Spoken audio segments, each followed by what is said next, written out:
we last, you guys irritated a couple spectral orcs. They are quite agitated, looking like they are ready to pounce at a given's notice. But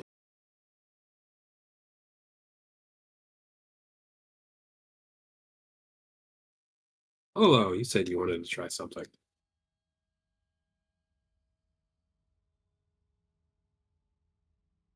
I did say that.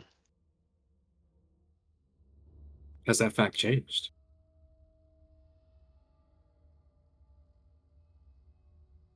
Well, in the moment of them screening you, you are not her, and it seems as though we are being surrounded by fastly animating corpses and a ghost that seems very upset at the doorstep.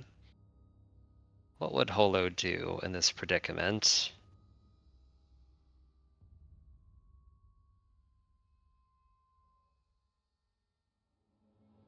I think she might be catching on to what's happening and say, "No, no, I am not her. I'm not Lady of the Moon, but I hear her howls, and please, I need your help to find out what happened. What happened to her and what happened to you."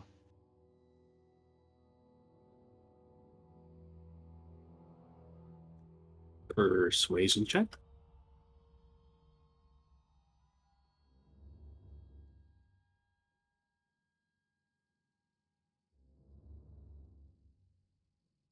And it is at disadvantage because I am disfigured. Not it. Wow. You're not her. You're not her. Oh, bollocks. Roll for initiative, fellas. I can't see anything. Really? Mm-hmm. God damn it. I hate Yeah. fighting in this game sometimes, man. Maybe it's because I pulled out your tokens. Can you guys just throw your tokens somewhere random? I can see.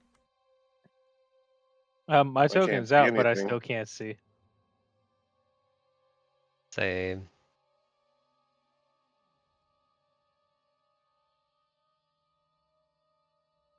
Oh, okay. I can see, but only from, I guess, dedicated light sources. Kabi's shrouded in darkness.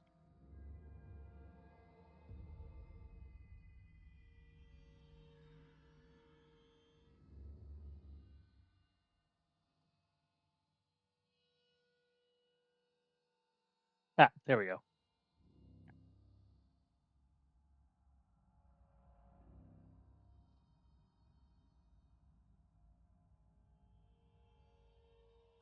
I have vision. Same. Oh. I do not have dark vision, so there are definitely dark spots in here I will have to concern myself with. But we can all I- see enough now, right? Yes. Look, I will say, Yes, Holo sir. was holding a torch, so I think at combat she's probably going to drop the torch right at our feet. So if you can just slide a torch underneath her, I think that'll give me vision and also, yeah, just based on what was happening. Yep, that's good. man, I think we started off where we ended where I was behind this ghost at the door.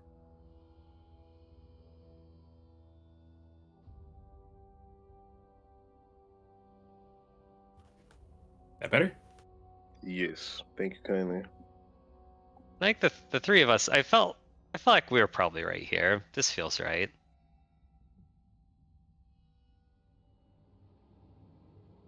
We were at least Kabi and you and we're in front of an altar, but I guess it's that works. That makes sense. Gotta pretend to not recognize that token.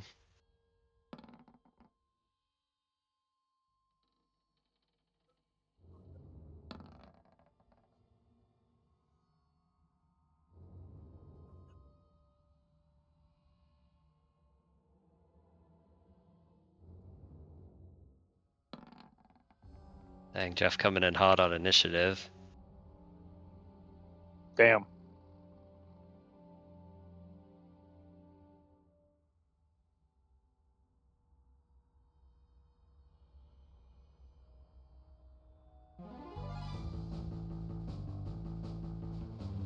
All right, let's get this show on the road.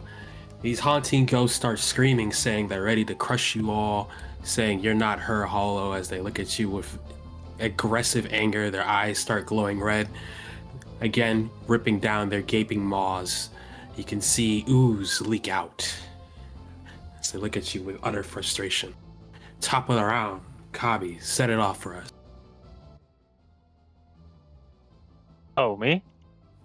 Yeah, you go first. You're top of the initiative. I rolled a 13.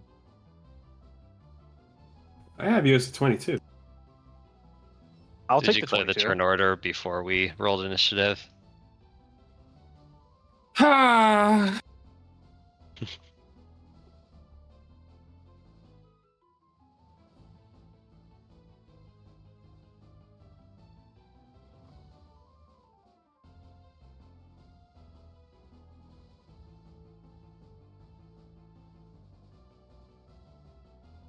You guys can go ahead and add yourselves back to the turn order.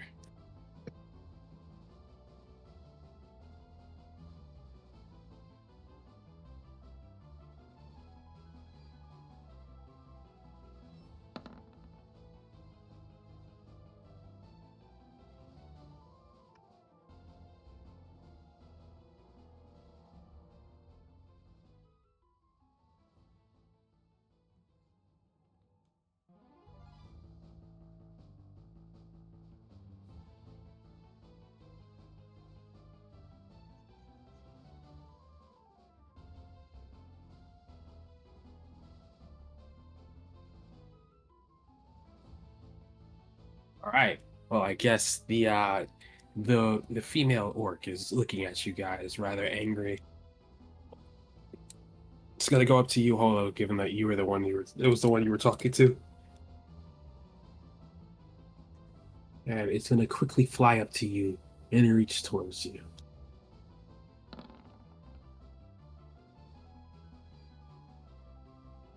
A 15 AC.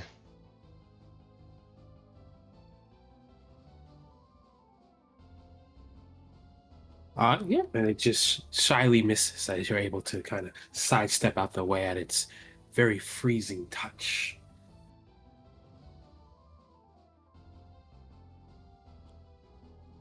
Now, since you're right behind this creature, this spectral being of an orc in front of you, it's going to go for you.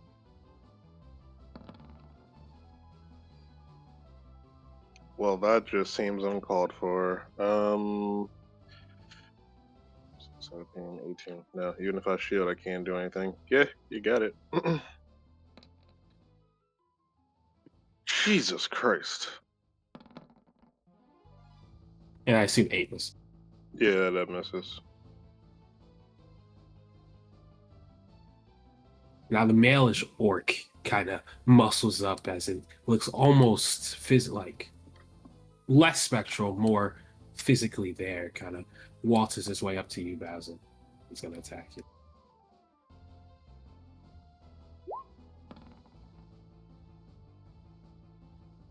Hit you. 18? 18 will hit.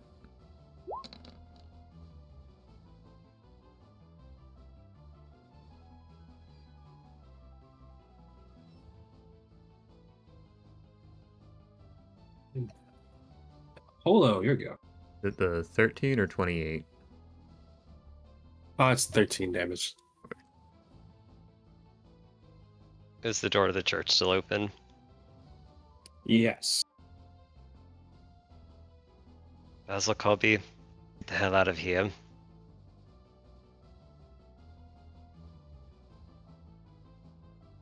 Holo is going to take the disengage action.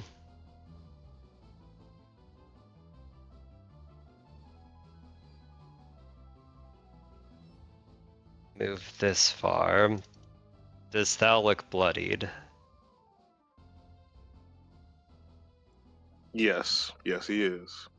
Okay, I'm gonna cast Healing Word as a bonus action to give him a little bit. Glowing sand swirls around Thal, and he feels some of his wounds close up. Healing Word is here. And Holo will end her turn. Thank you kindly. Val.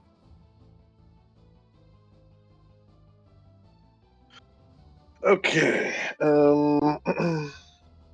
Seeing Holo move back. Let's go out with a bang, shall we? So we'll hear him yell out, "Copy, Basil, hang in there!" And a big swarm of fire will start, and then begin to compress into a little bead, and then he'll launch it forward. And this is what's the range? 20 foot. So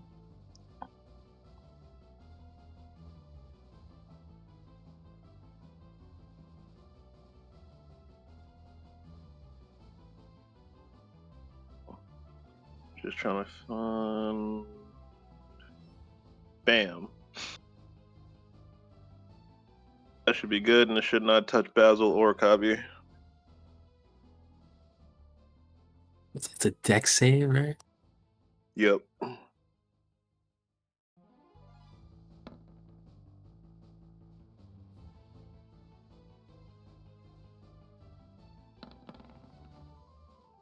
No, it looks like they both Fail. take the full damage. Beautiful.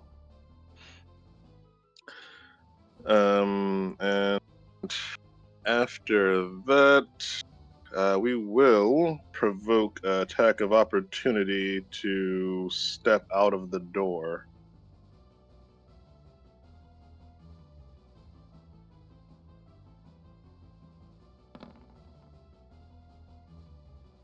That is a Looks like a miss. miss. Well, he'll back up. I guess like 30 feet outside of the place.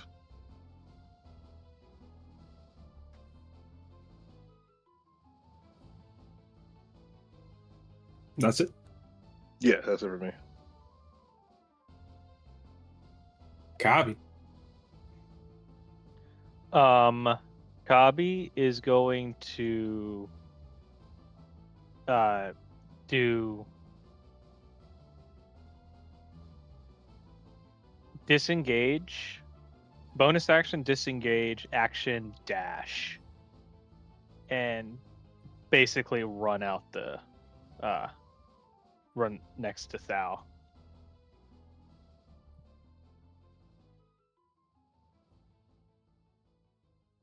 Basil. Well, Basil's a bit conflicted. Holo said run. Val said stand fast, basically. Oh, he was basically just saying watch out because he was throwing a fireball. Oh, okay. I was like, hang Yeah. in there. Okay. I don't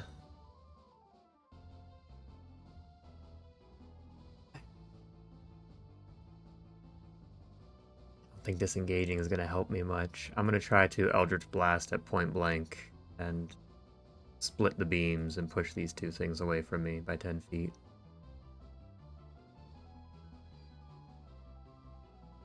Disadvantage. First one will be against the Revenant right in front of me. Yet. And I guess Just miss. still disadvantage against the other one. That hits. The extra damage, so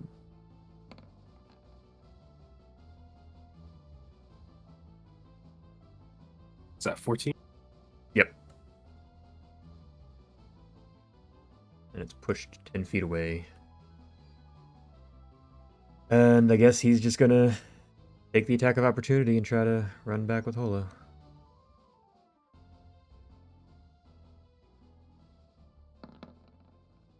15? 15 misses. Oof. That is very lucky. The wailing woman sees that you're all trying to flee. You can hear in the background and say, "No! Vengeance is mine!"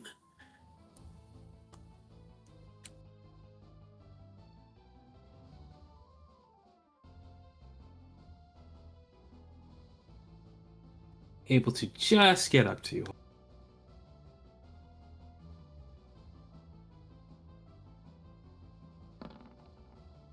And miss. Sure. So as it kind of rushes towards you with anger, it tries to reach out at you, and you're able to just step back enough for its touch not to grab you, feeling the cold air brush past your fur. Again, fur tail, hair on head. The ghost is going to meet you in the face, Basil, and attack Gonna meet him in the face. and miss. Oh,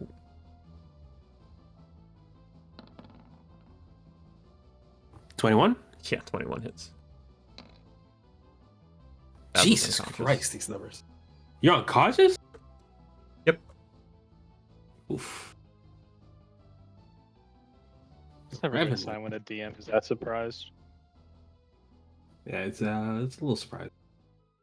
Only got 30 HP total.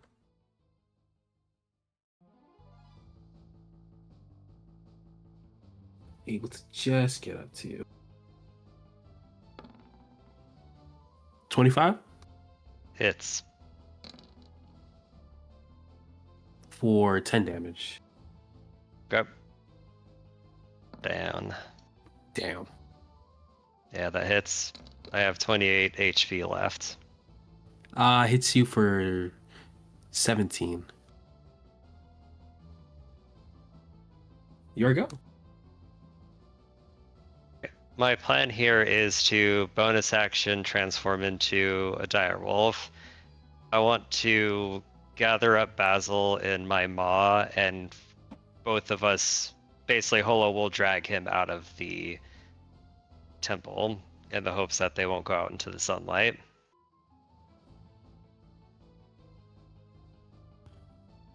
Should be manageable. So I think what'll Dire happen wolf. is I'll transform into that. If I'm grappling Basil, it means I move at half speed. The Yes. speed I'm gonna have in direwolf speed is 50. So I'm moving 25 feet with him in my mouth. Which is doable. Right. Though you Yeah. will be facing like 3 attacks of opportunities. Yes. So the question is, will my HP total hold up?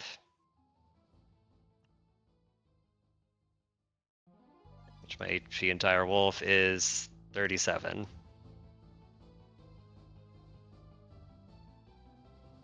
Right. I gather him up. I basically grab him by his clothes. And she's taken 2 attacks of opportunity. AC is 14. Fist miss.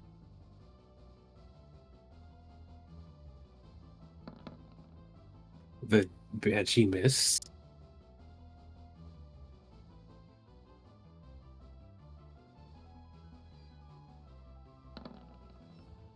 The ghost does hit Okay. for 20 damage.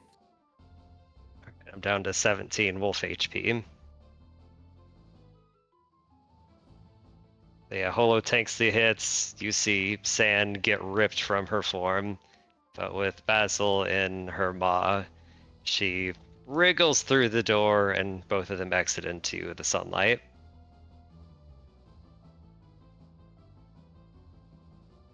And as you guys walk up to the entrance, you do see all 3 of the Orcus visages stop just shy of the doorway, staring at you. Put combat on pause for now. What do you do? Healing potion to Basil.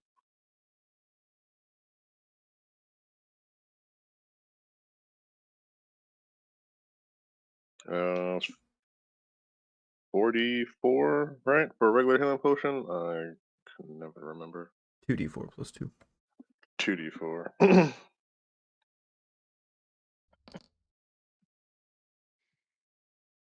6. So Basil, you are restored with 6 HP.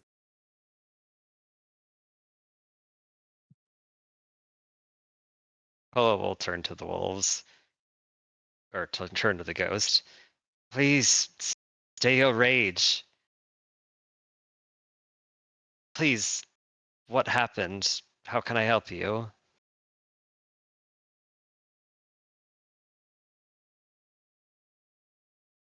The ghost speaks this time and just goes, "You've left us." I did no such thing. You said I wasn't her. You are. Rage can make one confused and upset, naturally. But I am not the one you think I am. I am not the one that you two think I am. But I have a feeling I hear the howls of the one you refer to. And they brought me here. So please, help me help you. I have a feeling I'm here for some purpose. I know not what.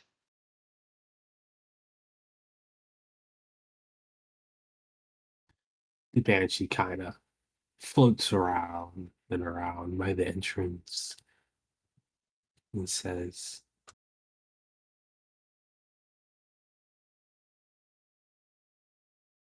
"If you are not her, then you serve her. Free us. Free us. Forgive us." I'm not the one that can forgive you, but perhaps I can help you all the same.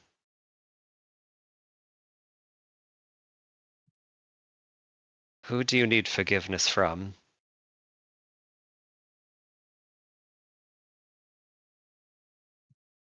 And why do you need the forgiveness?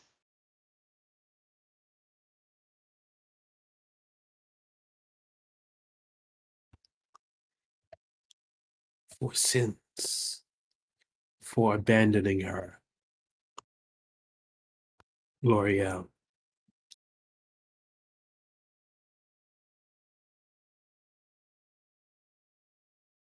Is L'Oreal her shape? Is it like this one? Sometimes.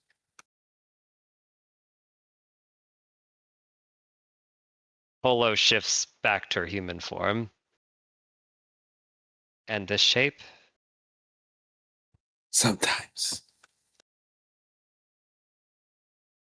I see. Where is she? Where is she? And you can see the Revenant starts to get agitated as you ask that question.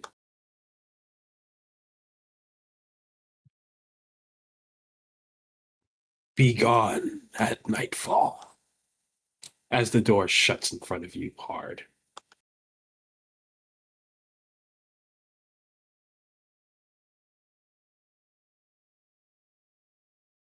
Polo remains there, standing, watching the door.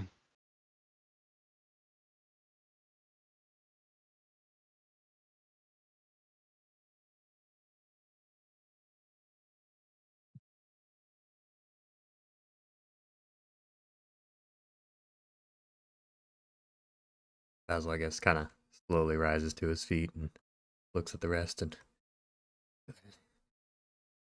It. He's going to let them remain. What exactly happened in there?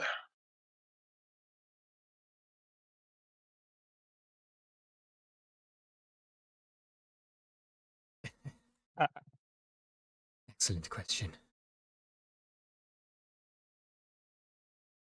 Well, ham-fisted summary would be I went in, they approached us, I turned into a wolf. They thought I was something else, and when they realized I was not, they were upset. So we ran, and you caught the rest of that.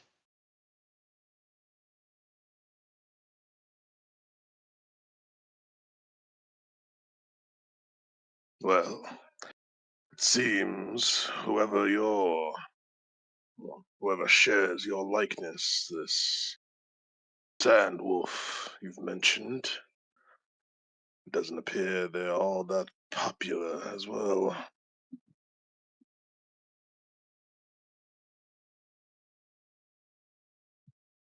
Hard to say. They want this L'Oreal's forgiveness, so there must be some room for bridge building. How petty they are to want her forgiveness for for them abandoning her, and yet they were willing to kill you for her abandoning them.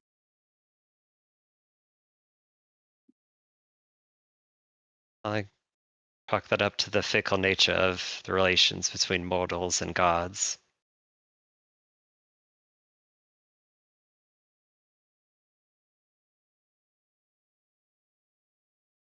I don't know what Well, I'm doing here anymore. I came to follow the Howls, but there's this. Oh, I just need time to think. well, let's get back to the cart. I still have some business to do.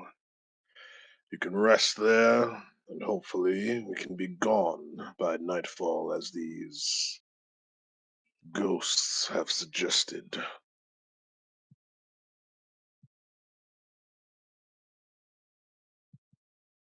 Well, you go to the cot. I'll stay in town to, I don't know, wait for divine inspiration.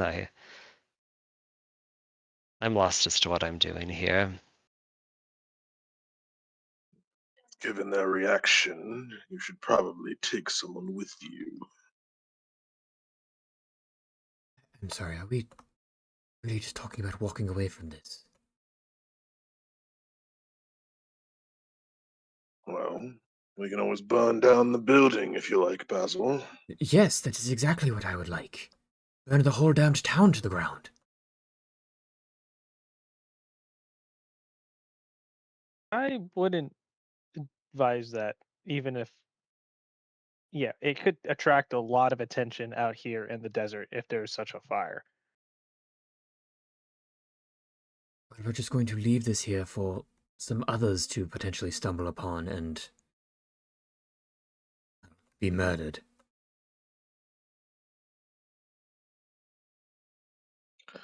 Well, if you wish, if everyone agrees, I can certainly burn this place down. This is not a problem.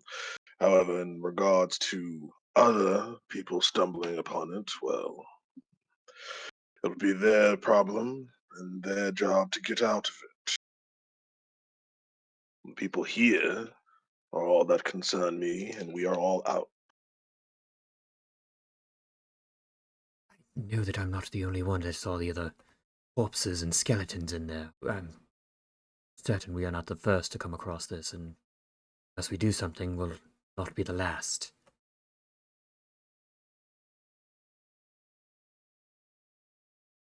Well, hello. It seems as though these people or these ghosts have some connection to whatever deity is tied to you. It seems only right that you make the final decision. Are there bodies in any other buildings? You know, you didn't check. Oh no, that was Kabi asking the group. He's just thinking out loud.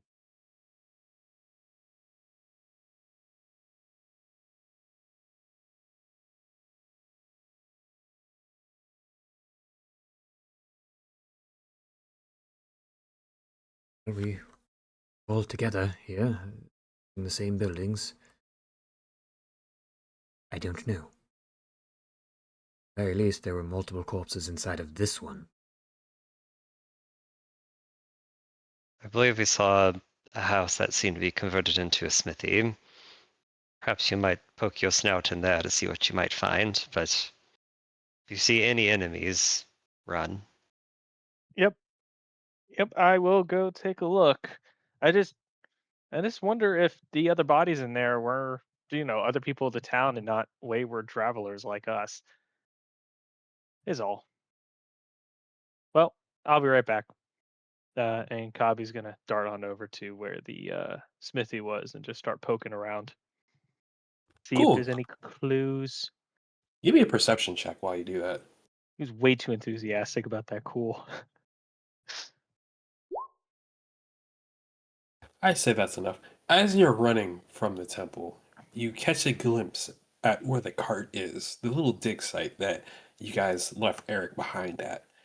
And you notice that Eric is kind of sitting over the hole that Thou was digging, talking to some hooded figure over there. uh, Kabi's gonna kind of slow down and immediately go into a crouch and try to see if he can see who Eric is talking to.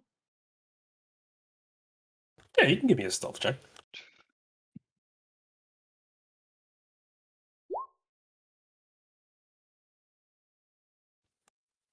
As you kind of crouch down and kind of using the other buildings as a little bit of cover. You get a little closer and you see that it just seems to be a hooded figure, brown robes. When the sunlight, hits just right, you can see that there is some brown skin underneath, but it's hard to make out any more details besides a slight lump in the robes on the back. Okay. How large is this hooded figure? Looks like a little taller than Eric, so let's say like 6 foot. Stocky or slim? It's kind of stocky. Okay. Can I hear what they're saying? No. Is it because I'm too far away, or is it because there's magic? I don't know how you would know. Well, how far away am I? Would put you at say you're about like 40-ish feet away. Okay. So unless they're whispering, then I would be able to hear them. They're talking at a normal voice. I'm gonna try to get within 20 feet. Give me another stealth check.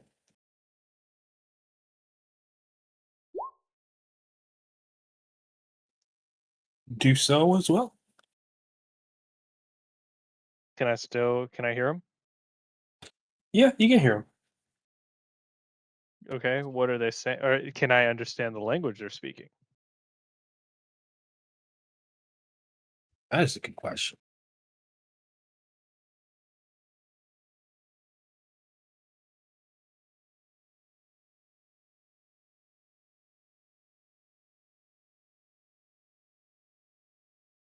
No. No? Okay. All right. So I guess one last question. Does Eric look calm? And in what manner are they talking? I guess that's two questions. Insight check. Insight check? Okay.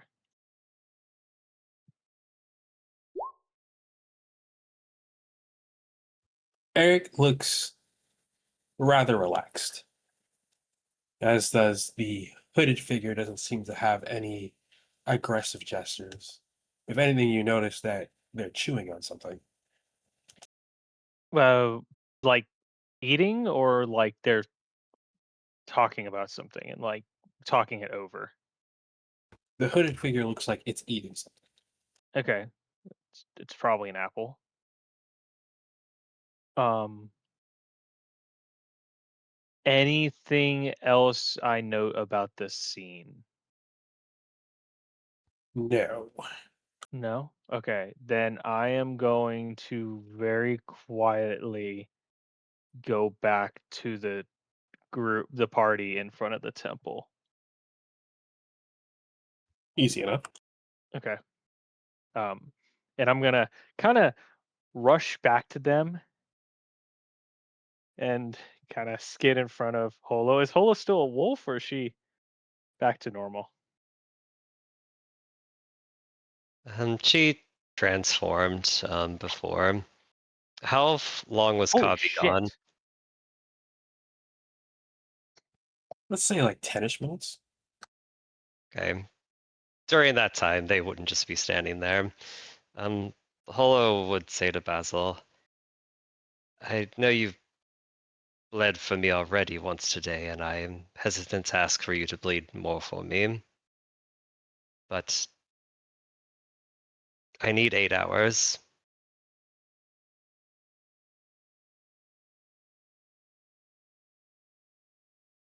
Um,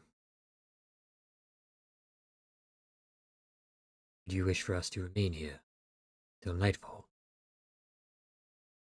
Yes, and if I begin my communion now, I think it might be done just in time. I blessed the fields around Woodhurst, and I heard the wolf howl from a distance away. I wonder if I can bring the wolf back, if momentarily. And perhaps the dialogue between these two parties might help. I just have a feeling there was a misunderstanding somehow. And while I cannot heal what happened before, perhaps L'Oreal can. The very least, if this desert is a curse, perhaps blessing this land is a way to uncurse it, perhaps releasing them from their torment. I don't know. There's I was not taught any of this. It's just the feeling I have. But again, I do not want you to bleed from my feelings. Neither of you. Certain. I'm not. Oh, don't mistake me, but there's no logic with such things, is there? Just I don't know, Basil. I do not know.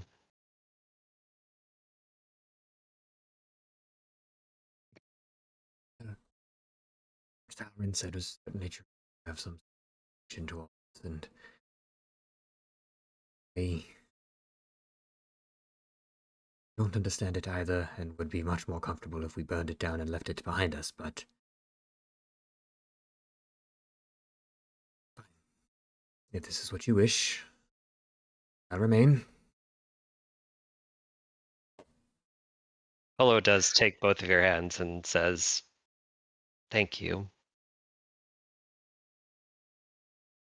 It's be fair. Spoke up for me about finding Master Aethelwolf. Will certainly return the favor. Oh, how could I deny a request from the wise wolf herself? I will see what this power source is below us. Perhaps it will offer us a bit of shelter during the night. But very well, we will see this done. I will get started, but please rest up, both of you. Lest things go south tonight. Tend to. He'll Let us assume nod. it will go south then.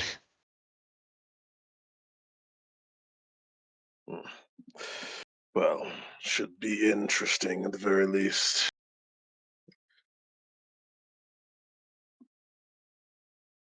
Always is. Hobby looks perturbed.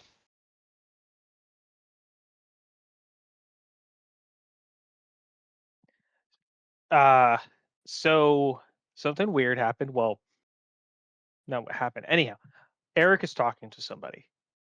over the hole that Thal dug, a hooded figure. I couldn't understand what they were saying. They were speaking a language I didn't hear, or not hear. I heard it. I just didn't understand it. Um, and they're talking very casually, like they're old acquaintances. Thal, what did you find in that hole exactly? I don't know, but no one is going to take my discovery. And he'll start heading back towards the hole. Oh, I'm gonna try to like stop him and like get in front of him. And go, whoa, whoa, whoa, whoa, wait, wait, wait. The person's talking to Eric. You said they were talking over the hole, yes? Yeah, it looked like I don't know. Maybe he came up from the hole, but you know, I wouldn't go in there looking to bash some heads to try to claim a discovery. Eric is pretty powerful, and his friend might also be pretty powerful. And you and Basil are in rough shape. Oh, you, Basil, and Holo are in rough shape. I have seen no remnant of power from them. In battle, he does not even engage to defend himself. If he does have power, well, why not see what the limits are?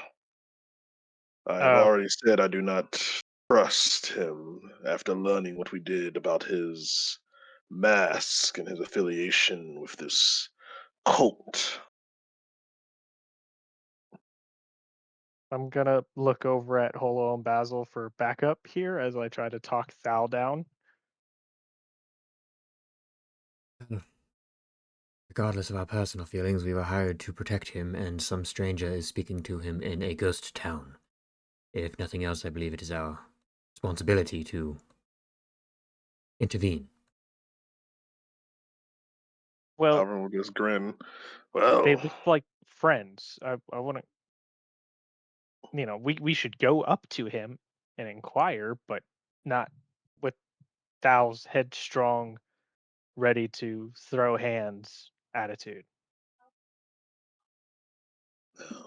I'll tell you what, Kabi. I promise I won't immediately crush him into the sands. Oh my god. Uh, okay. I have a bad feeling about this. He heads on over. Anyone else or just now? Oh, I'm gonna go with. Yeah, Basil will too. How many hours until nightfall? It's a good question.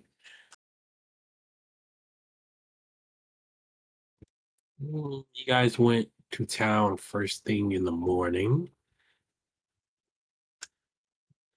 Um, Shall we say 8 hours to make it cinematic? Because that's how long it takes to cast my spell. let's do it. I like cinematic.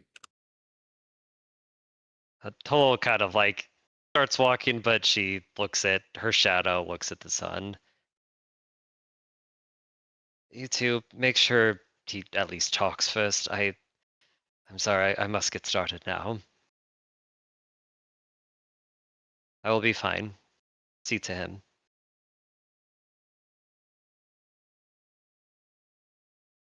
Holo will sit cross-legged on the sand. She will pour out what she has left of her sand wolf sand, and she'll begin ritually casting the spell called plant growth, in hopes of blessing the sands, in hopes of calling L'Oreal here. And she will spread her psyche, her mental connections to the sand deep into the earth as much as she go to begin blessing it. Okay. All right. While you're doing that, then we will start with Val.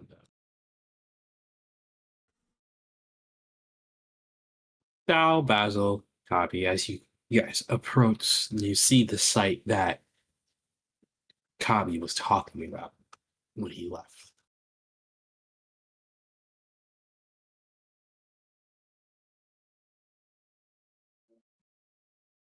Yeah, I will keep on walking forward.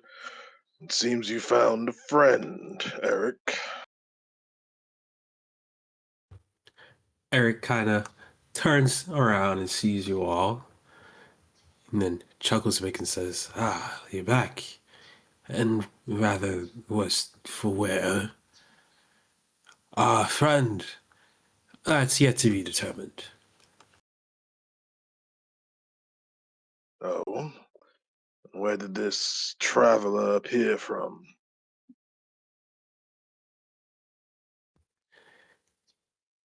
You hear a feminine voice kind of speak out from the hood and says, "Well, not quite a traveler.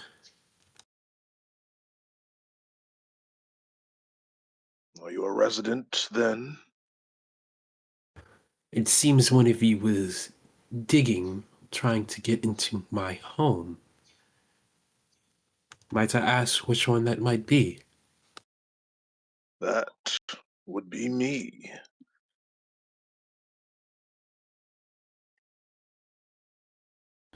She kind of looks at you. You can kind of see her yellow eyes kind of pierce through the darkness of the hood.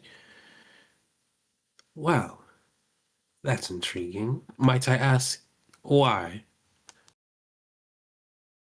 I sensed a bit of magic from there, and I have some trinkets that seem to react strangely. I wish to know what it was. Trinkets. Which kind of looks you up and down, says, "And pray tell, where are you from?" Far from here. Clearly. Strange place to make a home beneath the sands. As I recall, your people live in a volcano, no? Ah, so you know of me and mine. I have some knowledge, as I'm sure you have some knowledge. If you have what I believe you have. So, is this going to be a friendly exchange? I suppose that's determined by the manner you retrieve such items. We came across them in our travels. They were intriguing, to say the less. We have found, well, they have been most useful. And of the original owner, what happened with him? So you know the one who has made them. Maybe I have, maybe I haven't. But if you picked them up, they weren't originally yours, now were they? Well, let's just say no harm came to anyone in their acquisition.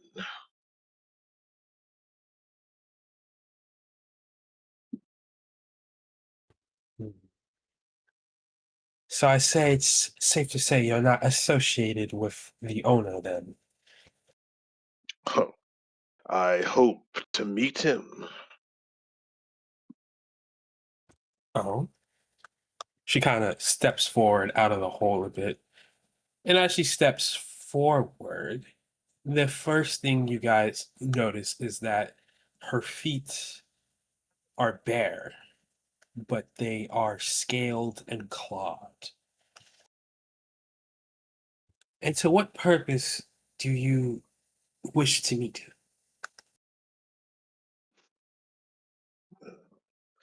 So many questions from you, and you have answered none of mine. What is your affiliation with them? Consider me a close acquaintance. You'll see him post a grin, bit of a sinister tinge to it. Well. And does this associate have a name?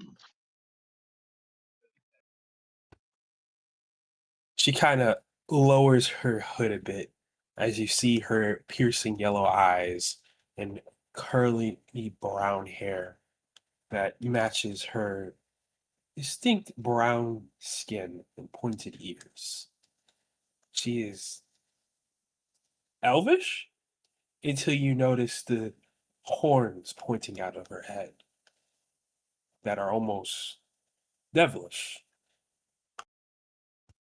Thera is the name, and might I inquire on the intriguing visitor's name?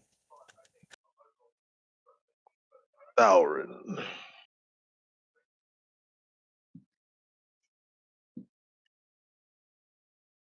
So, now that pleasantries are out the way, might I ask why you're looking for him? Well, given what he has created, anyone who dabbles in the arcane would be interested. No. She kind of looks you up and down. That's not all. No, that's not all.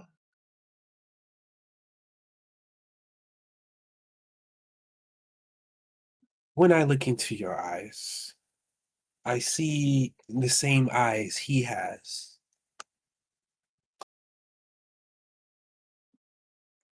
And would you consider that good or bad?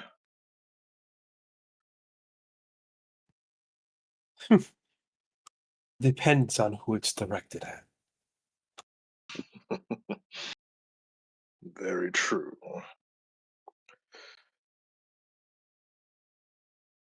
So tell me, what knowledge do you have to share? It seems you know what I carry, and it reacted to your home. And he'll look her up and down. I have never seen one such as you. I can only imagine the knowledge you might possess. She kind of giggles a bit to herself and says, I am knowledgeable, as I'm sure you are.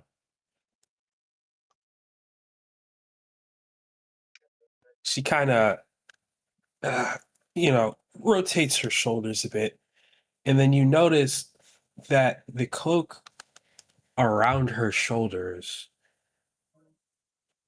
isn't really a cloak. It looks more scaly and has claws upon the shoulders. And as she's kind of curling it, you notice those claws unfasten as it reveals to be another set of winged arms.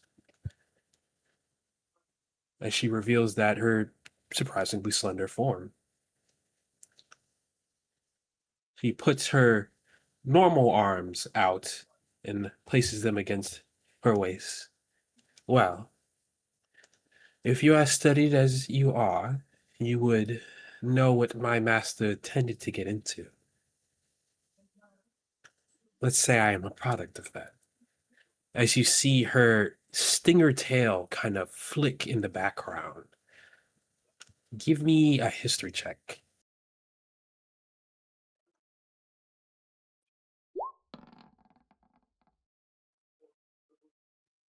Just off a glance, you're kind of able to determine that she clearly is elvish, but also very wyvern. But when you look even closer, she also has very devilish traits.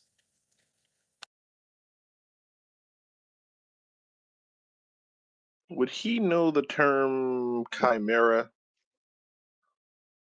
Yes.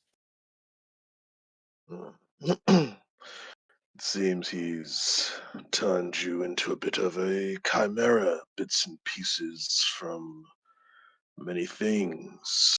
Was this willing or unwilling? She kind of flicks her hair back, crosses her arms.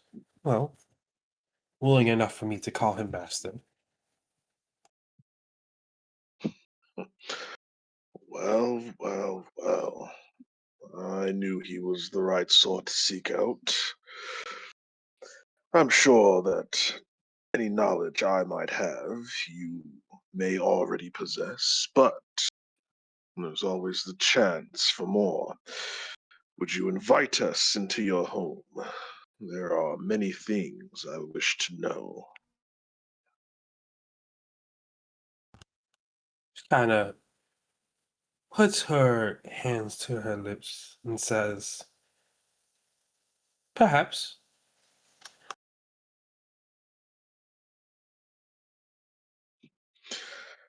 I'm sensing a stipulation. Well, I'm not quite sure how often you are acquainted with Milliman. They don't generally just invite strange men into their homes, even if they are as charming as yourself.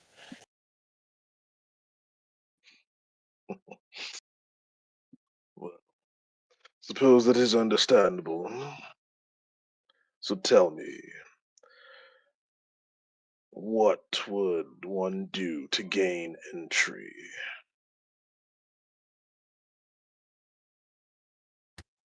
Mm. Well, you seem trustworthy enough, but. And her eyes flip to you, Basil, and then flip down to you, Kabi. I don't know any of those you travel with. Besides Mr. Eric here, he seems to be quite the okay fellow, despite his weird taste in food. You You tried didn't the like the apple. apples.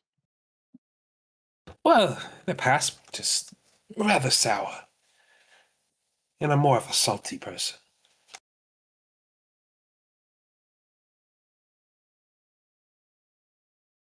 Well, my companions here, you have Kabi, and this is Basil. They know of the artifact, though are not as interested in it as I am.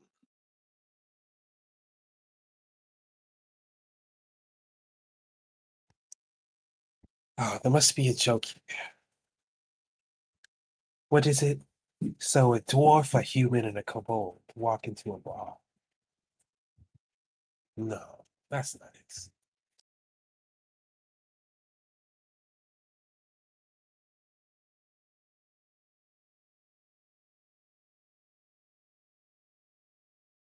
Well, it seems that we have a need to stay here for the night.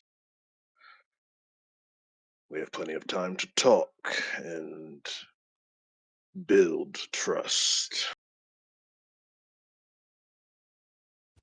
Asking to spend the night. How dare he? She looks over to Basil. And I see you've all met the locals. Uh, yeah, something like that. And yet you still want to spend the night. Well, didn't look like they'd leave the church, so Now, the sun can be rather harsh, but it's a little different at night. oh, I guess it is true. We did run into the one last night, one that put Holo on her ass. Polo, Yes, speaking of which, you all seem to have this in hand. I'm going to go and keep an eye on her. Yes, we have another traveling companion. She is elsewhere trying to help the people of this village pass on, move on, or something like that. I didn't fully understand it. She does magic, and Kavi just kind of like waves his hands in the air, all mystical like. well, If you all wish to enter my home, I would rather meet all of you then. Lead the way, she says, gesturing her hand forward.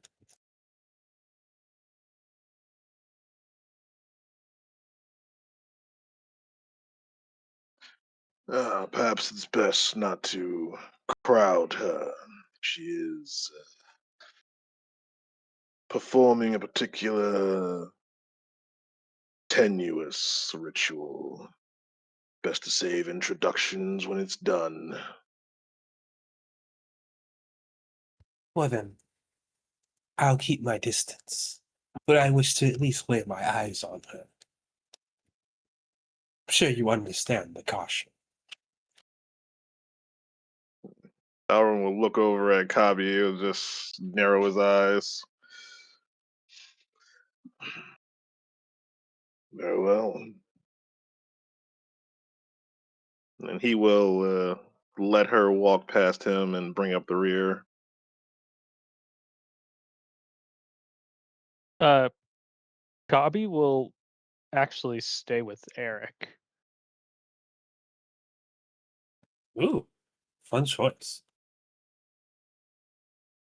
Then we will get back to the three of y'all when we all are reunited by Holo and focus on Kabi with Eric for now. What's up with that? What's your plan here?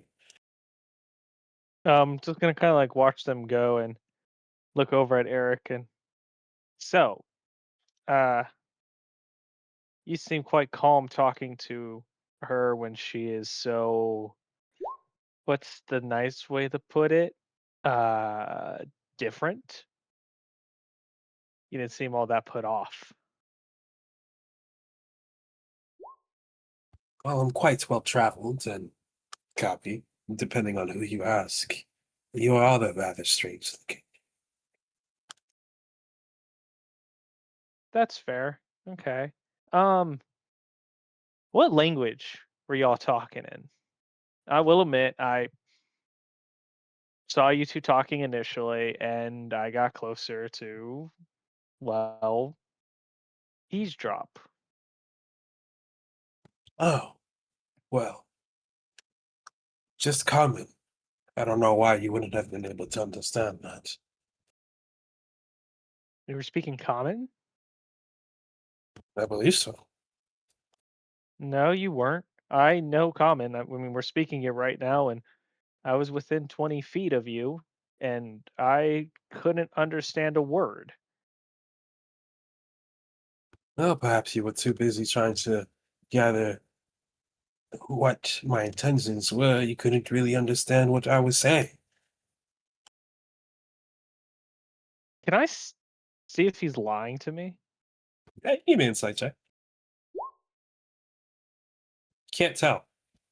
Maybe Can't it's the tell. mask.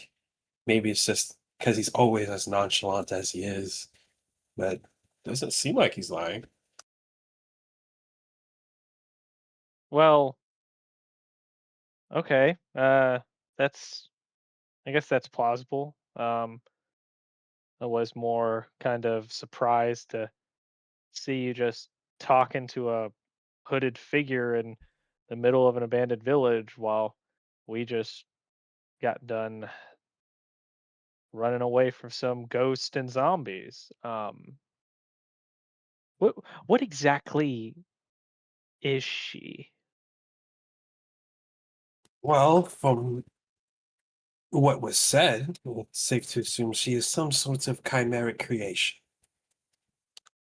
Well, I know what was said, but as you said, you're a little more, you're pretty well traveled and seem to be well versed in the odd things of this world. Well, her creator or master is rather sadistic for putting some devilish blood in there. But she seems to be your average elf in a bit of wyvern.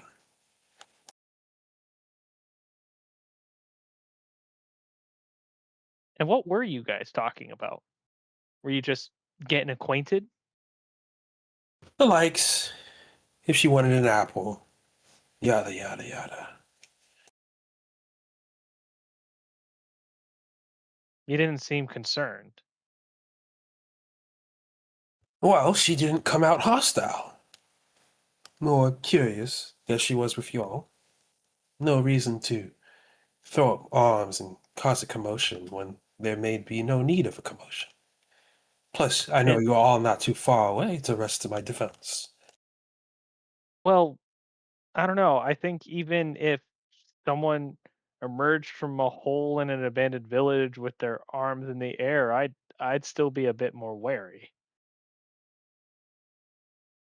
Perhaps. But like I said, I'm quite well traveled and I've seen a great many things. And the world has far more surprising things in it than strange chimeric women appearing out of holes in sand. And let's say she was hostile, and yet the four of us were not able to immediately rush to your defense because we were dealing with, the undead. Um, how would you have stopped her? You could see her put his finger to his chin. Well, I suppose I would have ran away. And if I failed to do so, then die. You wouldn't have fought back?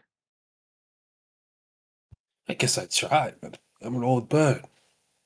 I imagine she could kill me quite easily. Wait, you I've I've just can kind of working under the assumption that you're some sort of powerful, and Kabi's gonna make the motion with his hands again for magic. Why is that? Well, you're mysterious. You're on a strange quest. You can just magically conjure up apples.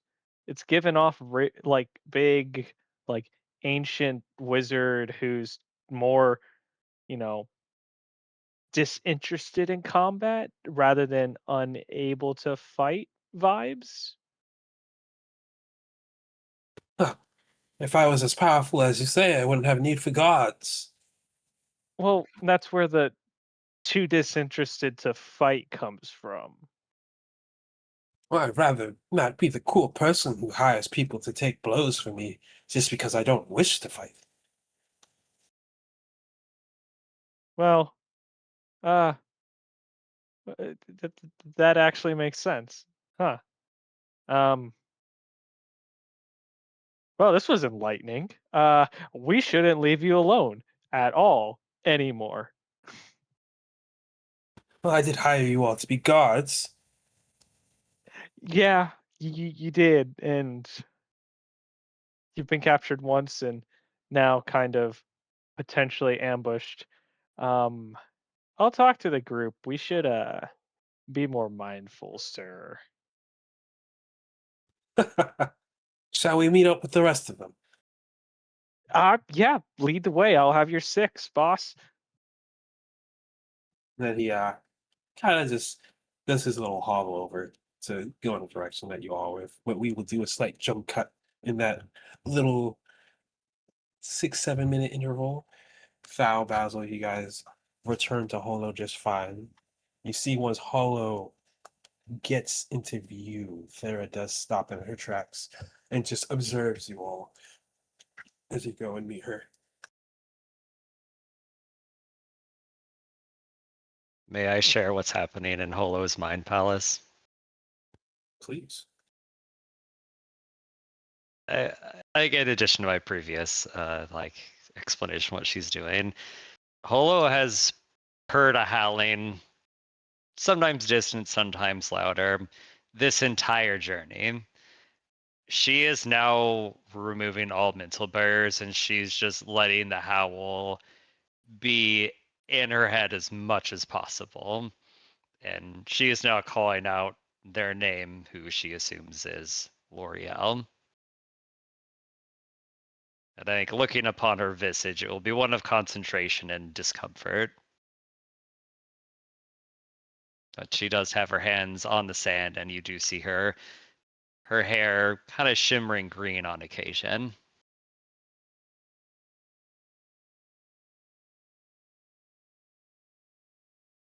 I will say, and we'll do this as like kind of just a nice little, what's the word I'm looking for? Montage or jump a few hours. As you are casting the spell and doing the ritual, you feel as if your energy is flowing more easier into the sand. As a matter of fact, you feel more limber as your bare feet brush against the soft sand. You learn to appreciate it more. It feels comforting, like you're letting a lot of grief go. It's almost as if all your grief is just spilling out into the sand in almost an abyssal fashion, as you're emptying out everything. When you clear your mind and call for L'Oreal, you don't hear anything. But as the sun starts to set and darkness starts to arise, the moon does come into the sky. A full moon, oddly enough. Shouldn't be a full moon, but there it is. You hear one howl far, far to your west. It's loud. It's angry. But then you hear another howl to your north. Much more cold, much more direct. And then you can feel the sands around you feel a strong rage.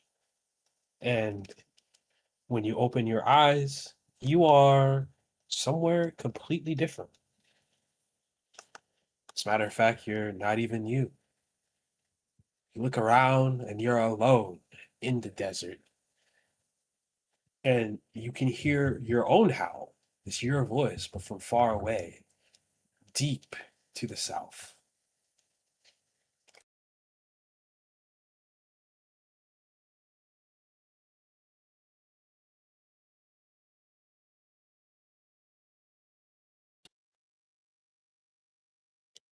As you try to speak, you feel yourself with a very aggressive rage. And when you look down, the sands around you start to whip up as if matching that rage. It's intoxicating, the anger. You feel grief, uncertainty.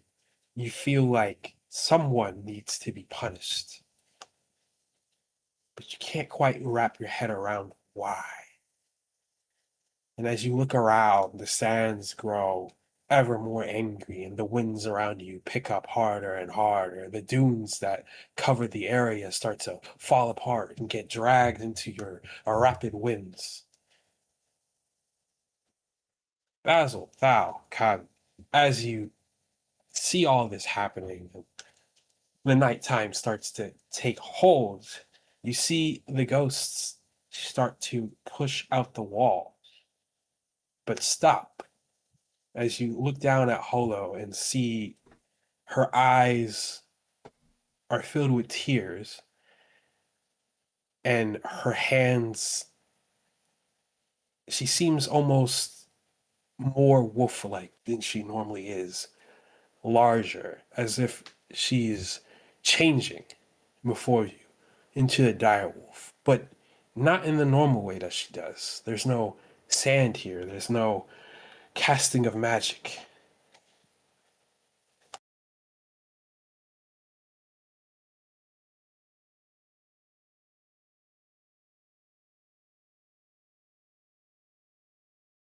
Yeah, I think Thal will just make sure that Thera doesn't move any closer.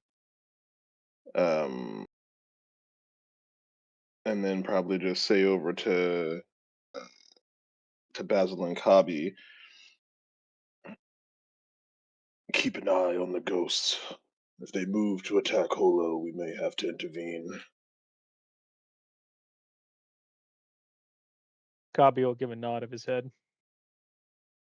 Yeah, Basil will too, and kind of take a flanking position on Holo, ready to defend her. Am I now playing the role of an angry wolf god? You are now playing the role of an angry wolf. In this state, do I see the wolves as ones who have betrayed me? In this state, you see. Oh, you mean the ghosts? Yeah, like in this state, in this anger state, do I look at them and I see them as the ones who've betrayed me or have wronged me in some manner? You look at the ghost and revenant with disdain and disinterest, as if they are beneath you. But the banshee, you feel disappointment. Her very image of you is, her very image to you is disgusting. It's an offense.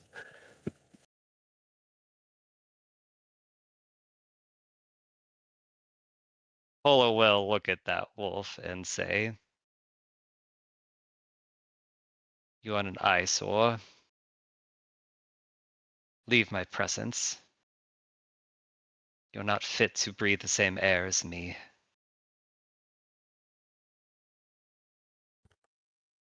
The banshee's eyes, she wails a bit in a disgusting cry, not like the attack, like how a banshee normally would, but just utter pain as she waltzes up to you and says, "Please, old benefactor, forgive us, please, please." With an imperious look, I look down at this ghost and say, "Kneel." She does kneel. Why would I forgive you? A disgusting worm such as yourself. We were misguided. We were lost. But look, as she points towards the vase with the little wheat that you put in. It's kind of still hanging there. We made an offering. We haven't had wheat in so long. We needed your blessing, but what we could find, we offered it. We did. We please.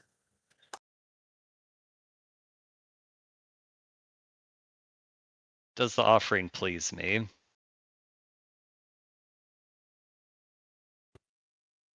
You are split because your memories are there, and you remember that you're the one who placed the wheat there.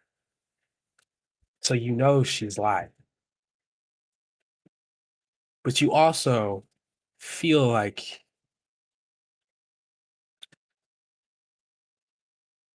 you feel a rage that makes you want to destroy her instantly for such an offense.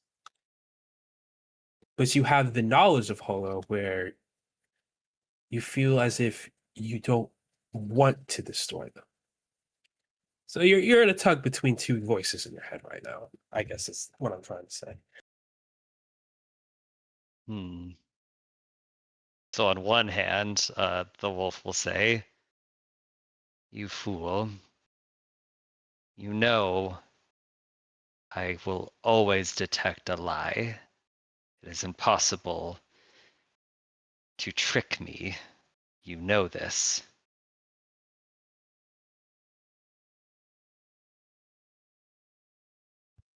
So here's what I'm going to do.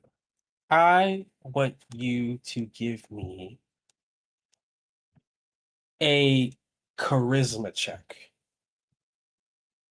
Beat an 18 to halt the voice in your head from taking control in this moment. So this rolls to determine if the wolf speaks or if Holo can interject her own words, actions, what have you. Yes. Okay. Straight check, straight charisma. We'll do Charisma save. I don't know if that's straight for you, but It's the same. I like a save though, because she is trying to save the world or something. Mm.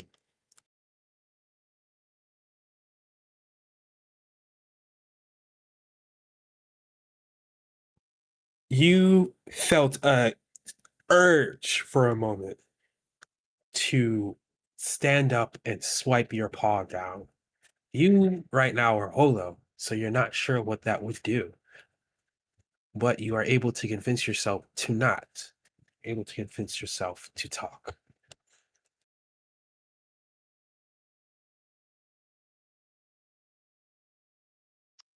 Despite your dishonesty, life is an ever-winding journey. I believe everyone could stand to have a second chance. Redemption. But it is not something that I grant alone. This is a two-way street. What will you do to earn redemption? Oh, well, what would you have us do? Oh, dearest. What would you have us do? We'll, we'll tend to the crops. Yes, yes. They're sand now, but we'll do it. We'll make sure the crops grow. If you would just give us your blessing. Must cling on to me, on my power to see where you're at. You are beyond your time. It is time to rest. So your road to redemption is to forgive yourselves and rest. Become one in the soil and get into the river of life that flows ever on in a cycle. Do this for me, and all will be well. They all start to kneel and cry before you, even kind of crawl and grasp at your feet.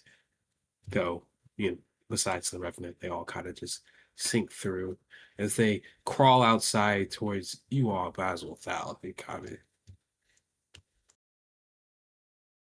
And I let them. I don't swat them away. I let them cling.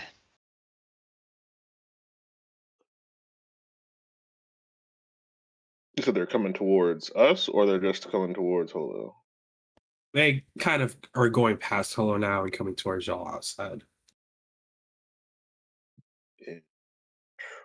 Interesting. Does it do? Are they looking at us, or does it look like they plan on like moving past us? They look like they're looking past you. But like I said, all you see is them kind of wandering out. Okay. I'm gonna like hold up my hand to Thal to try to get him to like stay his magic. I don't think they're coming for us.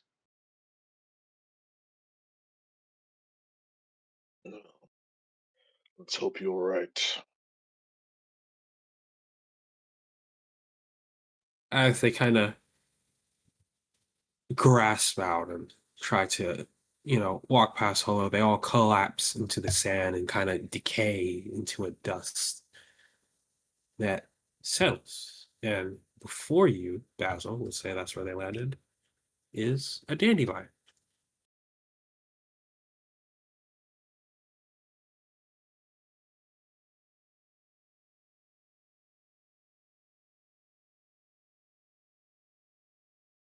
What does Thera's face look like as all this is going on? You're looking at her. Yeah. Her expression is a bit heavier now. Like displeased, disgusted, or just Much more cautious. okay.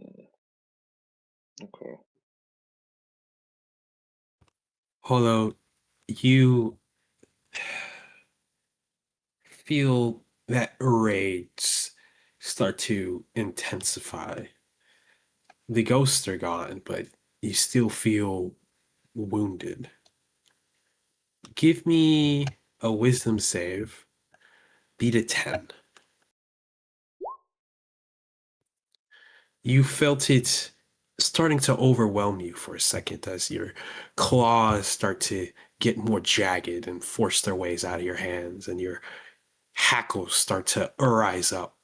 But you're able to breathe and push the other wolf out of you.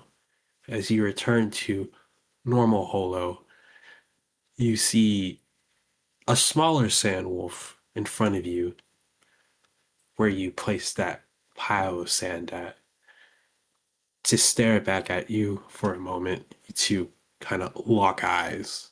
And as you lock eyes, you get another vision of that orc that you saw in your past vision at the lake, staring at you, smiling. The wolf in front of all of you kind of just breaks down into sand and gets pulled away by the wind. And Holo is crying, but she hasn't noticed it yet.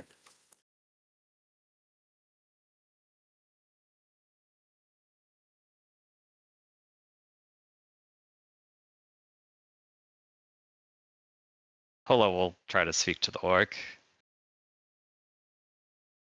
This is why I'm here. This is why I've been called. Orc kind of just smiles at you, as your vision returns to the world around you, surrounded by your traveling companions.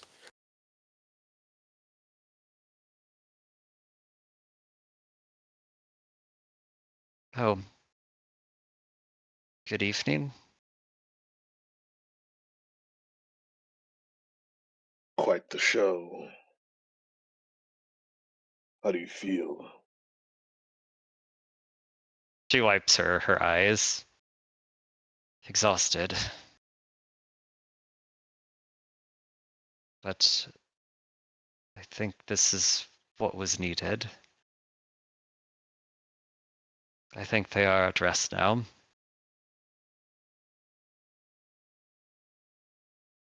I believe there is one angry wolf spirit to the north, but there's a colder one elsewhere. Seems as though it may not be as simple as going to one wolf there.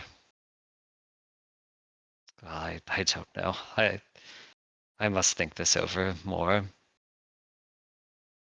But do not look at me like that. I'm not about to eat anyone. The feeling is past. I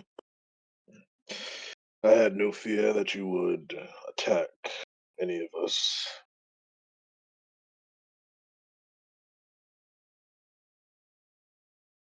I appreciate your faith in me. We'll make sure it's not misplaced.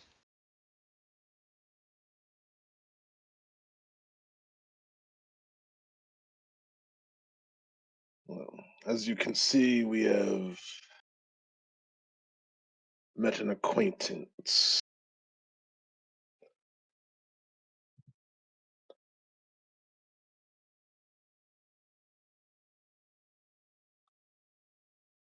Thera kind of stays at her distance and just looks at you all.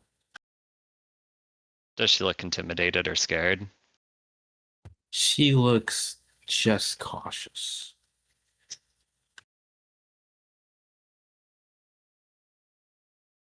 Pleasure. I am Holo the Wise Wolf. You needed to be worried. This, she gestures towards the church, is a matter I'm looking at into the desert. And it is admittedly more dramatic than what I anticipated. It's not normal, I should say. I don't usually do that. Normally, I am the most polite person you will ever meet. Right. And your reason for being here in this town is what exactly? That is for stories to be swapped over a campfire.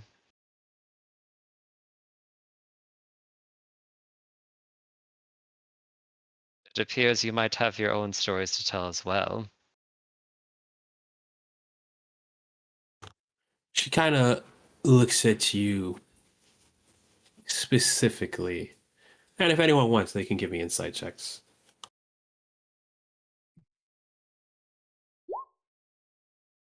Wow. Oh, Oof. wow. Thal, you're able to tell that she's a lot more cautious of Holo than she was of the rest of you, as in a way where she's calmer, but she's very on guard. She's reacting as if she knows Holo. Thou will, noticing that thou will squint his eyes. Thera, have you seen one of her kind before?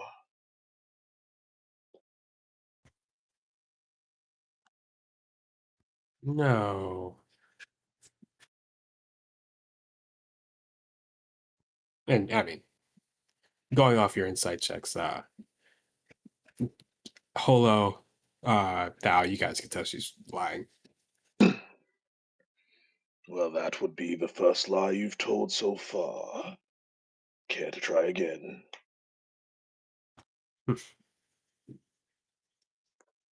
Well, she knows me, doesn't she?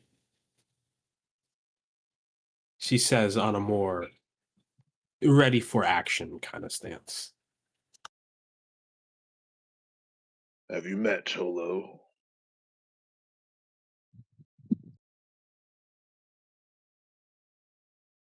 Val turns to Holo and asks, has she met Thera?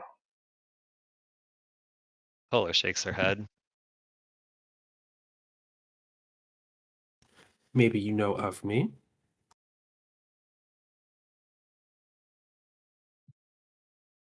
I'm afraid I don't. But you seem one who prefers reciprocal relationships, yes? If you tell me all you know of L'Oreal, I will tell you everything about what I'm trying to do here. And of anyone else that looks like me. Fair exchange, wouldn't you say? Hmm. You can see at your statement she does kind of calm down and says, okay, well then. You all seem fine, and you got rid of those rather annoying ghosts, so yes, I will allow you all into my home this one time. Let's see a big grin pop up on Thauron's face.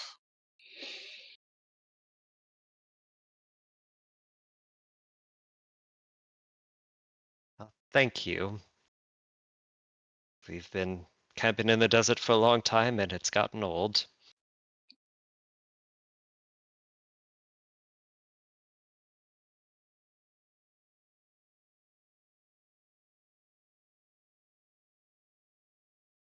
Lead the way.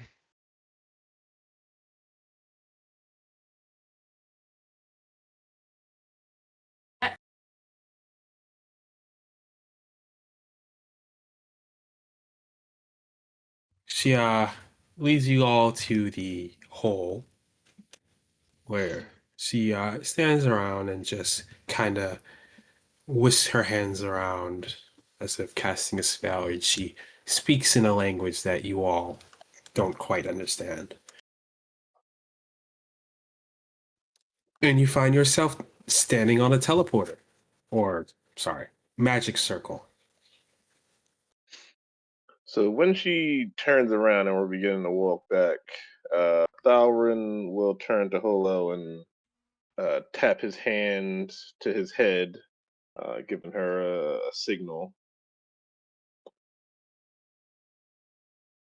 You hear sand being blown across stone, and you know you're connected. I don't trust this one. She knows of the orbs and potentially more. Apparently, they are the work of her master. Tell the others to be on guard. Ada, Yes.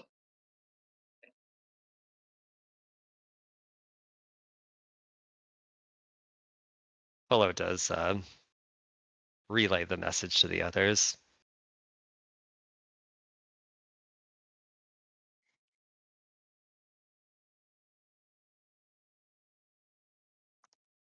Basil just kind of nods. Confirmation. Copy as well. So you guys find yourself standing on a magic circle, from what you can deduce, those of you magically inclined. Find yourself in a large room. You see one open sarcophagus leaning against the wall and one closed one right next to it. She leads you all through a door where you find a rather relaxed, parlor-like area. Several chairs, several couches, several tables. See some bookshelves that line the walls. A little kitchen table almost in the corner that's covered in gems and papers and whatnot. Random magical crafting items. She takes a seat on one of the chairs and points out to the couch and the love seats and whatnot and says, by all means, please make yourself comfy. Oh, thank God, luxury. And Holo just flops down onto a set. Oh, it's been so long. Is it like leather Thalrin. furniture? Yeah, it's all nice furniture. Okay, well, Cobby's definitely never seen furniture this nice before, and he slowly approaches the love seat, just climbs on. It is like comfort that you have never even dreamed of from when you lived in the mines. You touched it, you Oh, just like, oh, sorry. oh, oh, wow. What? This is better than any bed I've slept on. And I'm just gonna sink into the leather and just exhale. Basil, as you take your seat, this is furniture that you haven't even seen Master Aethelwolf have or acquire. It's exquisite, fine condition, well taken care of. Yeah, he sits on it, but and attempts to get comfortable, but he's looking around just very suspicious at that. When she says get comfortable, as everybody's sitting down and getting into their comfort zones, Thalrin heads towards the bookcase. She kind of holds you there and says, not yet. You are a rather forward young man, aren't you? I told you my intentions were to learn more. You said get comfortable. Well, how about you deal with the knowledge in my mind before you dive straight into the books of my masters? Hmm? As you wish. And reluctantly, he will pull himself away, giving one last look to the case, and probably sit next to Holo. So, you all have a lot of questions, I assume.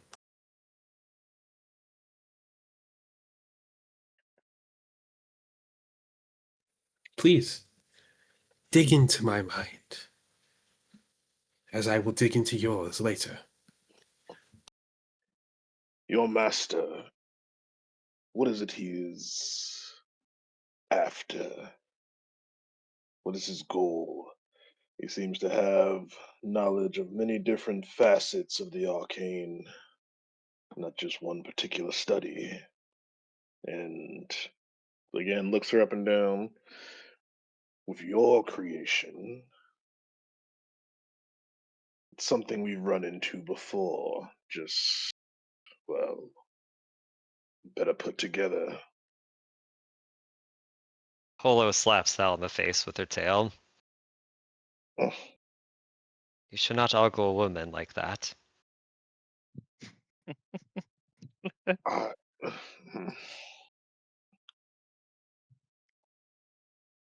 Better put together than the other creations. Please, and I promise I'll answer your question, but what did you run into?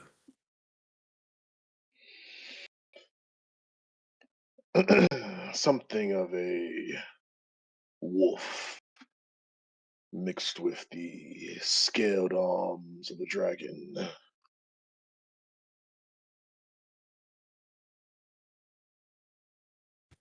Hmm. I thought that, well, never mind. Uh, my master's objective is rather simple. I'm sure you've figured out in your, well, I guess, I'm assuming with the objects you have, you've rated at least one of my master's s- places of study. At the least, that is a valid assumption.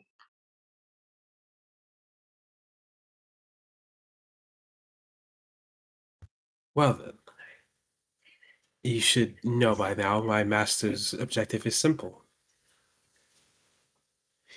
A weapon of mass destruction. He needs it.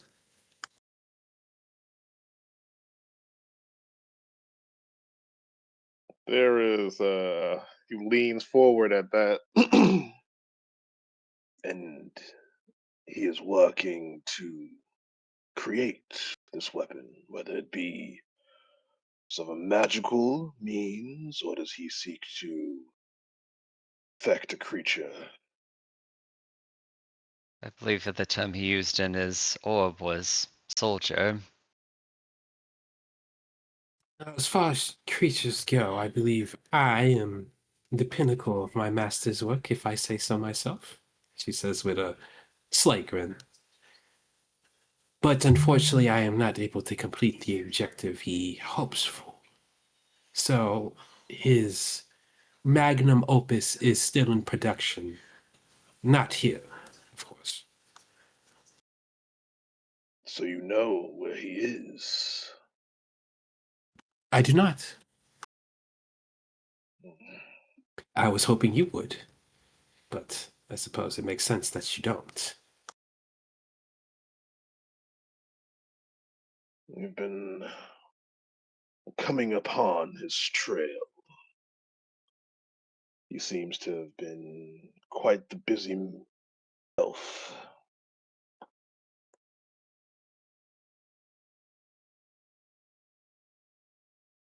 Ah, yes, he is quite ambitious and has well, been at this for quite a long time.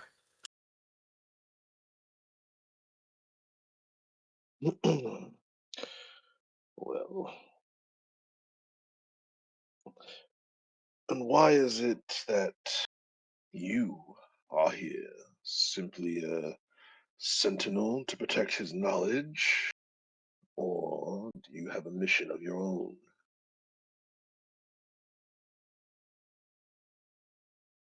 I am here and to remain here until he calls for me. It's that simple. And what if he is dead? I'd like to meet the man capable of doing that much. Well, that is good to know.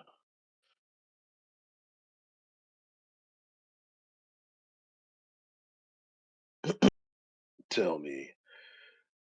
And he'll reach into his bag. He is going to pull out the orb that doesn't function, but that he sealed the hole from. He'll pull out that one.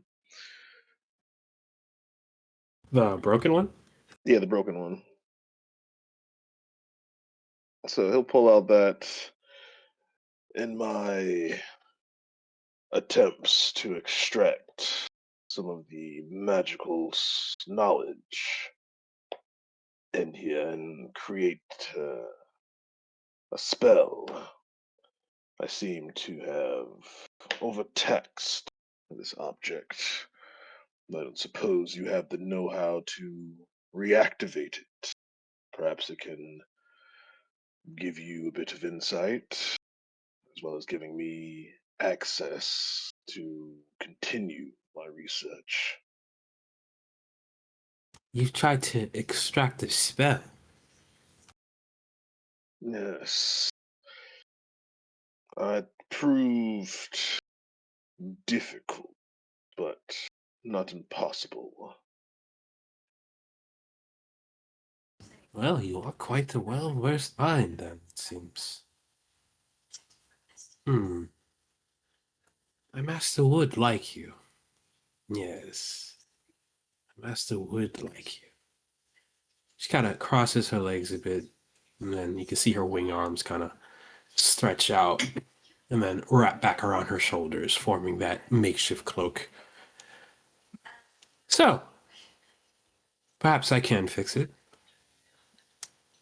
What is your objective with my master's knowledge? Clearly, you wish for power, but for what end? I have, well, we all have our own purposes. There are a few people who have done me and mine a disservice. These people need to be crushed in the volcanic ash, and I need power enough to make sure none may rise again.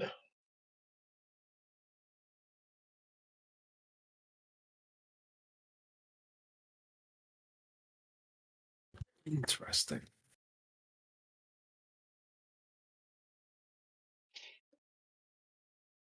Perhaps you And all can serve each other in niches and delos, then, both fueled by vengeance.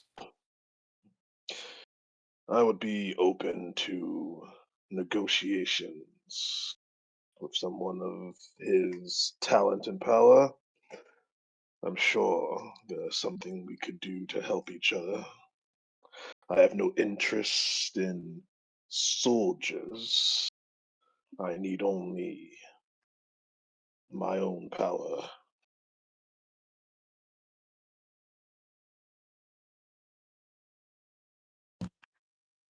Wow,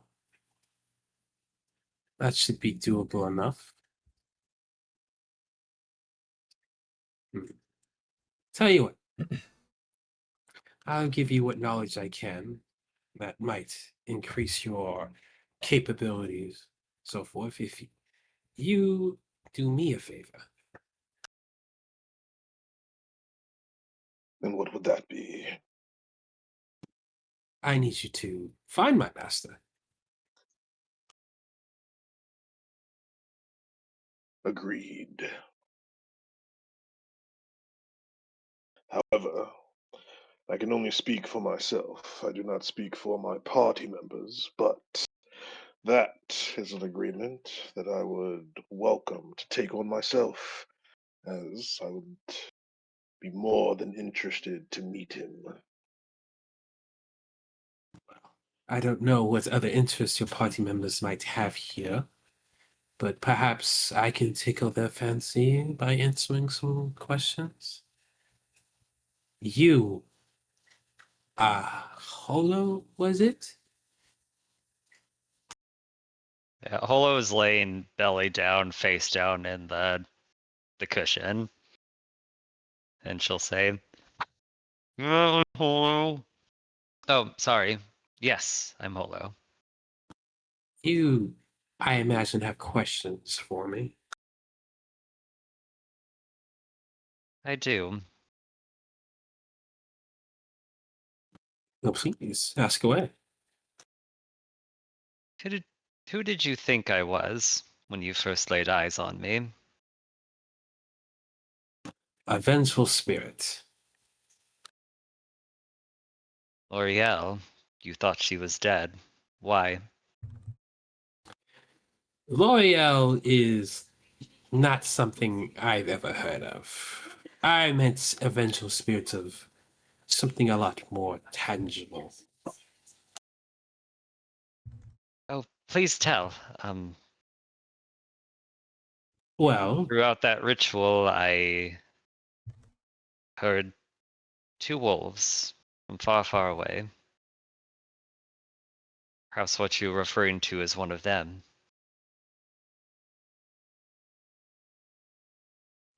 well, it seems you have no ties to those creatures and whatnot, so I imagine it's okay releasing this information. Foul, she's trustworthy, right? Not the vengeful type. That depends. Well,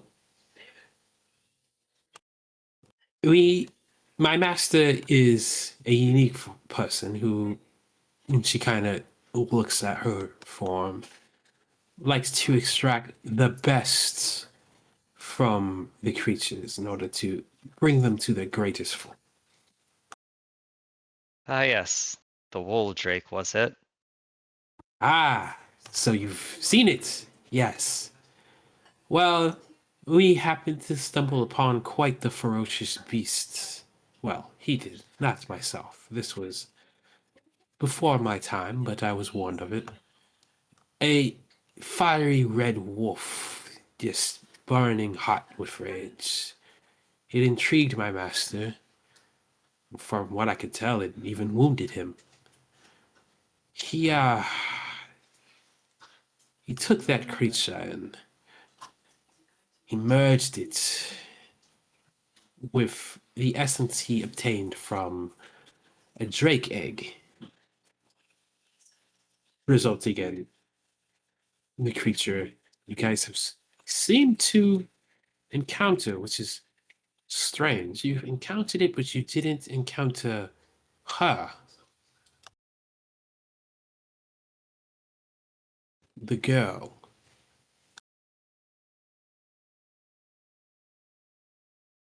This girl, does she look like me?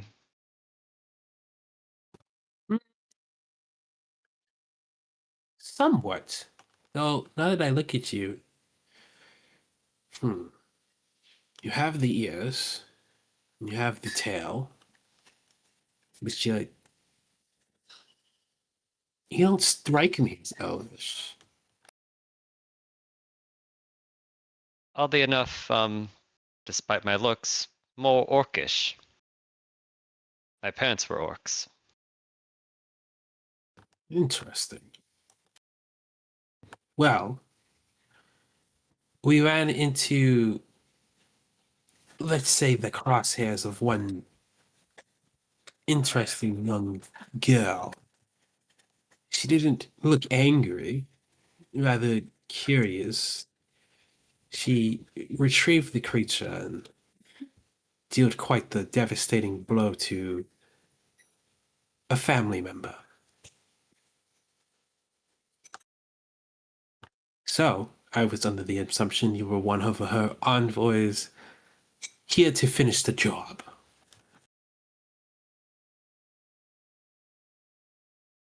To be honest, I don't know why I'm here. I heard a howling and here I came, and I seem to have excised undead from this location. Yes, I saw. Quite the feat. Didn't strike me as the holy type.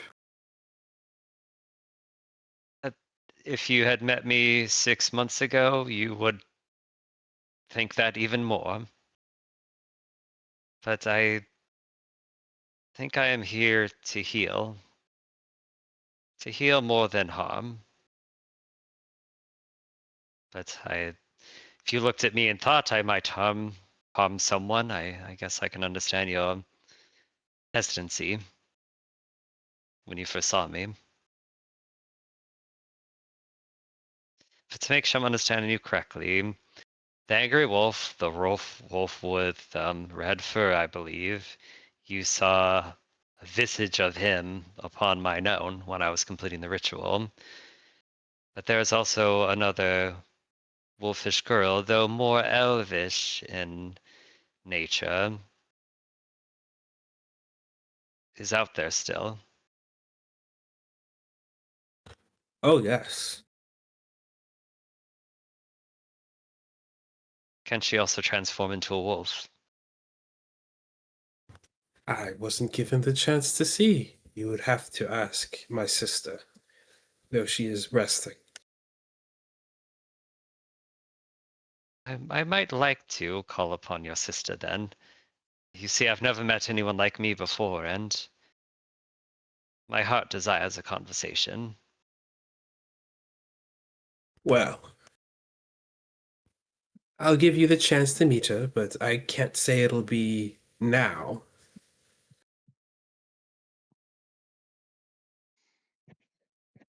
I am patient. Good. But thank you for this information. I certainly have more ground to stand on than when I first got here. I appreciate it. Well, I'm hoping that you'll assist Al in finding my master then, potentially? Maybe. Though I'd prefer that he not take any more blood from wolves if at all possible, but Oh, I that's more of assure a you. question for him, not for you. Well, I can assure you he's already moved on to his final project. No wolves or creatures involved, technically. Always technicalities with you a lot. I'll Thal if you wish it. I will journey with you for as long as it takes. Your company is always appreciated. I imagine it will be a interesting journey nonetheless.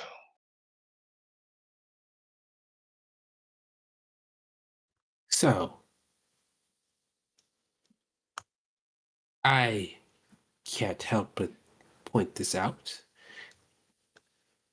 but you all have a human amongst you. Why?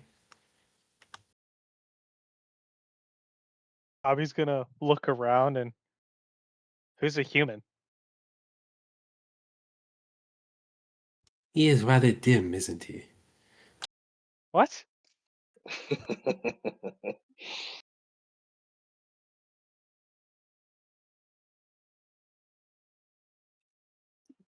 am merely journeying with my companions for we shared destination and hired by Eric here.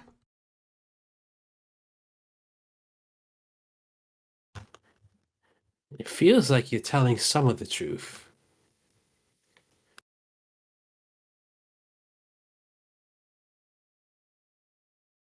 Yes, Perhaps I could be of help in some way if you're a little more forthcoming. I've proven to be quite useful to your friends here. that remains to be seen. The cautious one. Very well.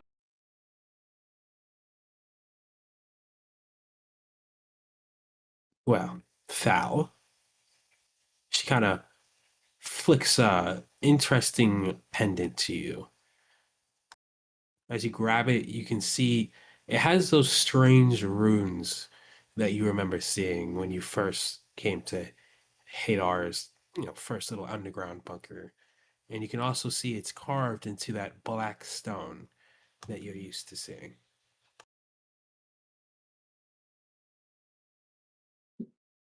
Interesting. That will work only once. Use it, and it will bring you back here. Well, at that magic circle that we all arrived at. I imagine it teleports more than one.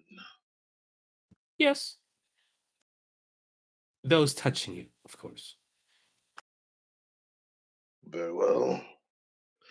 I'll tuck it in his bag. Before he does that, we've come across this stone before as well. Is this a creation of your master's or something that he just happened upon? No, no, that's from the earth. A product of this world, not my master. Could you tell me more about it? It has interesting properties. That is more my master's expertise. I do know he's dubbed it Origidum, but that's about it. Rigidum. Well, finally a name.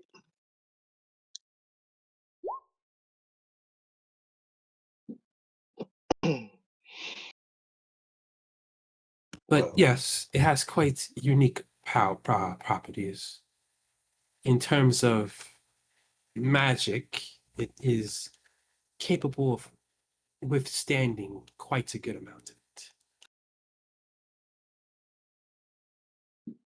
so it could be used as a potential storage item or perhaps a focus to enhance a spell if done correctly. Now you're thinking like my master.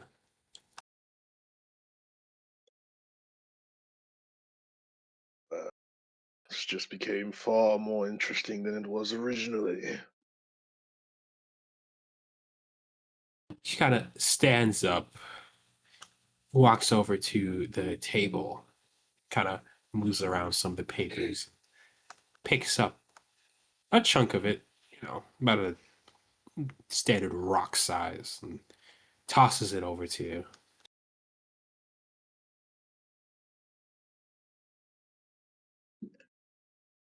Well, well, this trip has been quite fruitful. Yeah, it's useless in my hands, so. Appreciate it.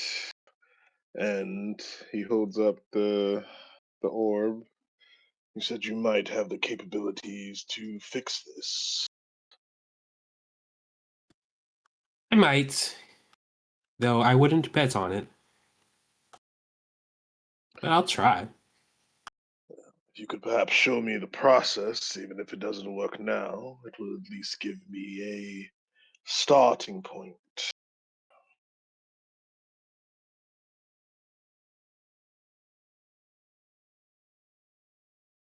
Well,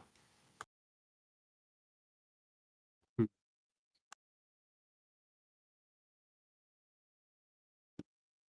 I imagine you're not well versed in Ivish runes.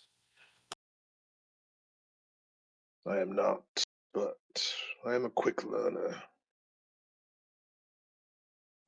I don't think there's a quickness to that. I will make the repairs, and for whenever you return, it'll be restored. Is that fair? Very well. I don't mind leaving it with you. Perhaps you can offer me some type of book or notes on these runes that I might study them.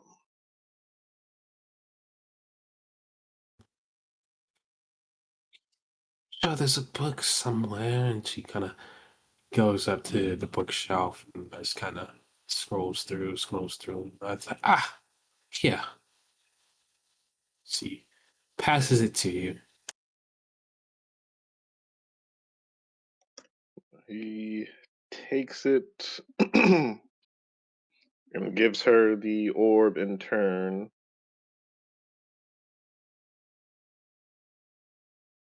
And when you kind of look at the cover, it says Ivish, the first speak, written by Hadar. How do you spell Ivish?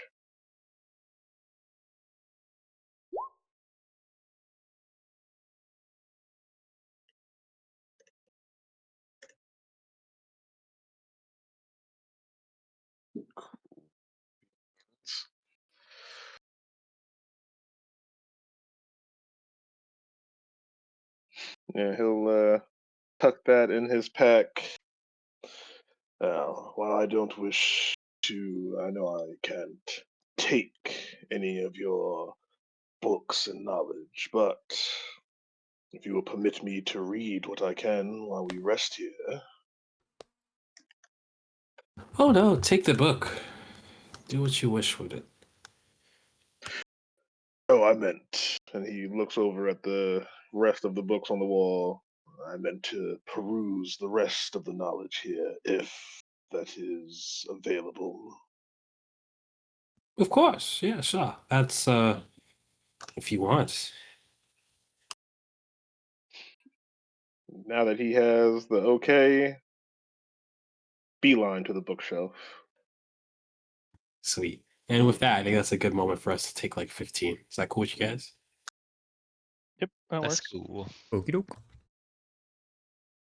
For me.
back on the row. Unless anyone has some quick questions before we get back into it.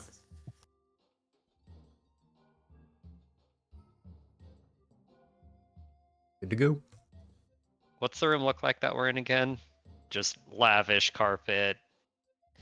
Oh yeah, it's like cushions. extraordinary parlor. Think like leather and exotic furs and all that jazz.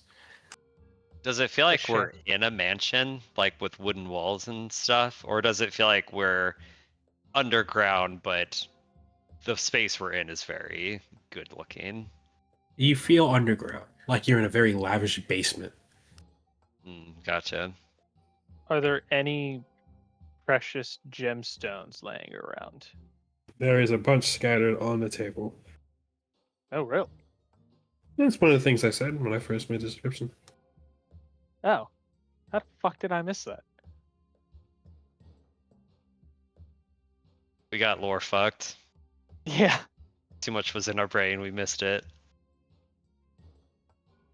With Jeff's girthy lore dick, we were overcome. God, don't feed his ego. That was a crazy sentence. That was wild.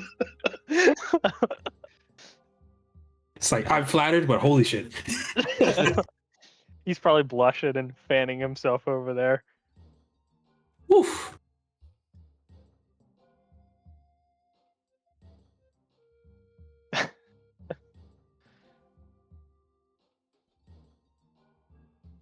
So, you guys are now, enjoying your evening. So you have stuff that you guys can do before you take your long rest. Is there anything you guys would like to do? And we're still down in this room, right? Yes. Oh, I okay. imagine you guys plan to rest there. Yeah, if she'll let us. Well, Kabi's gonna, seeing the gems, kind of go up to them, and I imagine Shrub is right along with him, and we're just gonna start going through them, just kind of unabashedly going through them. Oh, this one's nice. Oh, look at the size of this one, Shrub. Quite the sticky fingers you got there, huh? Kobold? Oh, I mean, we're just looking. It's not like I'd steal right in front of your eyes. That'd be crazy.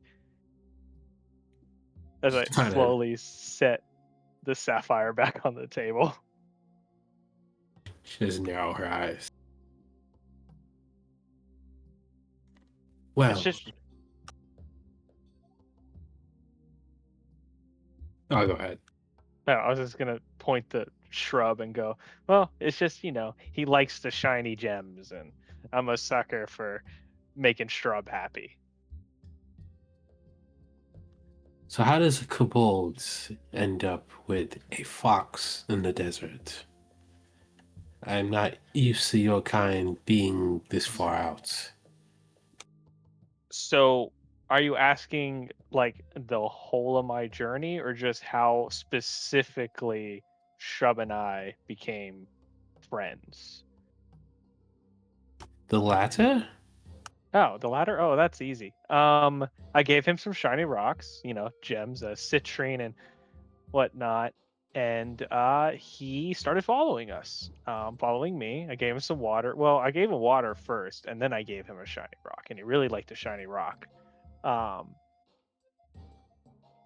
then he served as like a messenger for a druid, and that druid like allowed him and I to like talk, and I just asked him to come along, and he's been following me ever since, and I promised him adventure and gems, and he's my friend. Okay. So, who's your master? What do you mean? Well, you're a kobold. I assume you follow some sort of dragon, no? Are you one of Ivachek's? No, I don't follow any dragons or dragonborns, and I have no master. Kavi's gonna now be like visibly kind of irritated. No you need just to be you angry, just see a kid. kobold in the wild, and you wonder if he's a slave run away from the house, huh? Well, no, it's just that most kobolds here are under Eva check. What do you mean by here? Like on the from Ubea? Or are there kobolds in this land? Well, yeah, from this. I don't know what New Bea is, so here. There's dragons and kobolds in the Sea of Souls. There's a dragon and his kobolds, yes. What color scales do these kobolds have? Usually blue. And is this Eva check blue? Well, I assume so. I haven't really run into it myself. Okay. Where are these kobolds exactly? That's something you'd have to ask my master. So you don't know. Okay. But you're saying that there's kobolds here in the sea and that they too serve a dragon. Are there dragonborn here as well? I don't know what that is, to be frank. You don't know what it's like a bipedal I don't know, like think bipedal, 6 feet, no tail dragon, basically. No wings either. They walk around with like the whips and they whip the little guy. No, never heard of them. Huh. Interesting. And you don't know anything else about these kobolds? No. Though I imagine they're not quite the fan of me. Eh, probably not. Um. Well, You've had interactions with the kobolds then, and less than positive then. Well, no, I just imagine it's the same with the assumption I had of you. We took their Drake. Oh, what? Must I go through the story again? no, but one part was wolf, the other was drake, and it was the blue drake from these lands. Right? Yeah. Savvy. I have my moments. Interesting. May I ask how Well- long you've been here? Yeah. Whew, that's a tough question. Some amount of years. My hair's gotten quite long. My chest is enlarged. So I've definitely hit puberty. Oh, At least 10 years?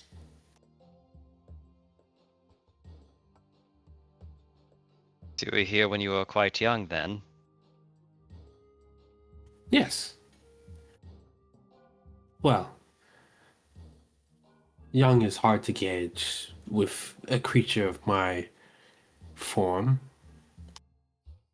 Well, if we're speaking of lifespan, elves can reach an age of 600. Are you suggesting that you will be aging even slower? Get to an even impressive age. I would imagine so.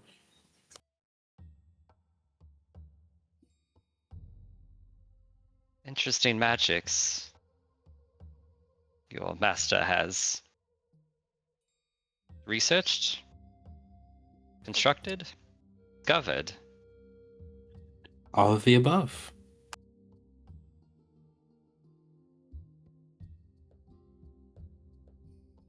All of which I'm sure will dazzle young Thalrin over here. If he's anything like my master, I imagine so.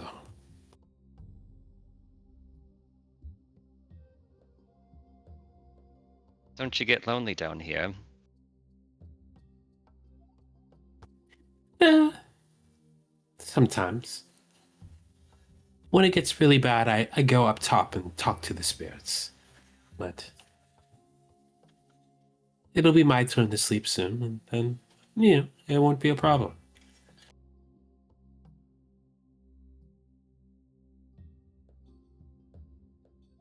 And how long will you sleep?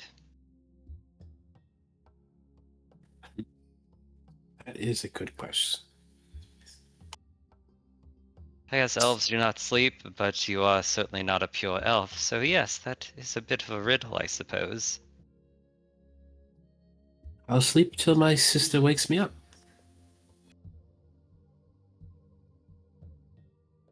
And the next question is, your sister.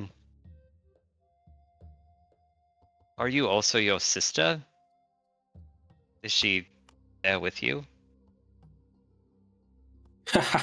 No, no, no. We are not two minds at one, if that's what you're asking.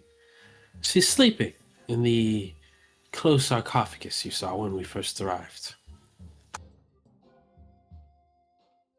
So why the shifts? Why must one be awake while the other sleeps? You want the honest answer? Unless it would cause me psychic damage, or... Yeah, not psychic damage, but as you know, I'm part Drake, and we are quite territorial.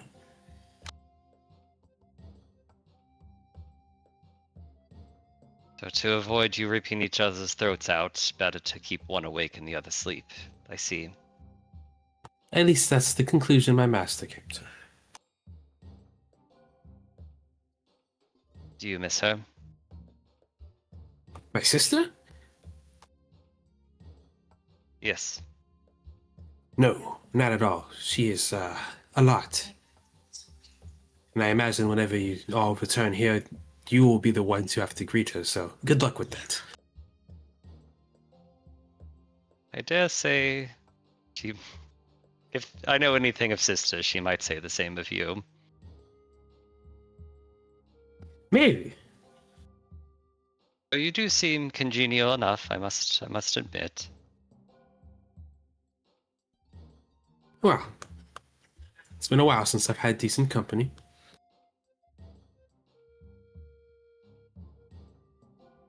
Might take home your hair. If you wish, I won't say no, she says with her tail kind of wagging. I will insist. I am from a tribe of orcs and considered a nice social thing. I promise you'll feel better afterwards. I'll take your word at it. So you're an orc. Born of orcs, and I consider myself an orc, at least culturally speaking. And honor and such did get beaten into my school at a young age, so for all intents and purposes. Honor. Yeah, honor, glory in combat, honor and a scar, which I got a lovely one of those in the past few weeks. Combat to resolve a disagreement, etc., etc.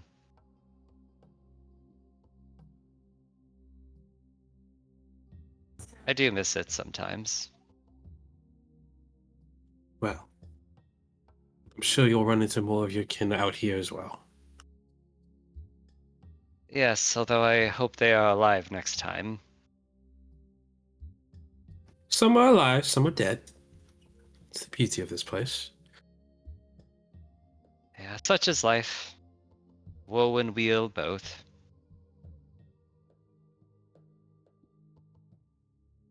Just be careful of the dunes.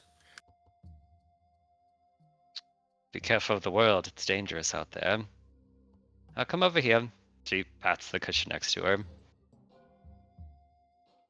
So you guys get up and take a seat at your side, allowing you to brush your hair.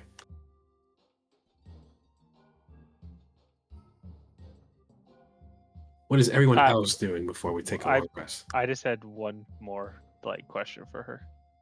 Shoot. Hey, Shrub really likes the sapphire. You think he could have it?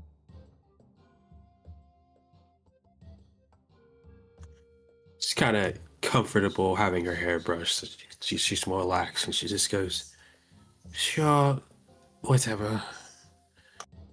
Yes. I snatched it off the table and handed the Shrub and scratched him behind the ear.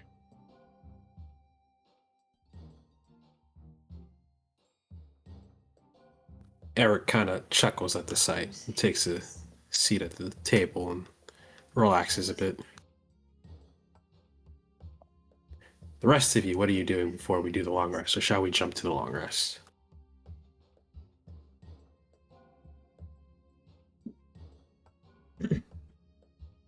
Does Basil look noticeably disgruntled? Yeah, I'll let Basil go first. Basil's not really doing anything. He's sitting in, one of the more comfortable, or I guess in the comfortable seat or couch or whatever, and back very straight, very tense, just watching all of this happen in front of him with a barely contained, incredulous look on his face. But he's just kind of sitting there silently, watching his companions. And no comment on the dragon. No, his eyes widened a bit at that, but no, no comment on the dragon either.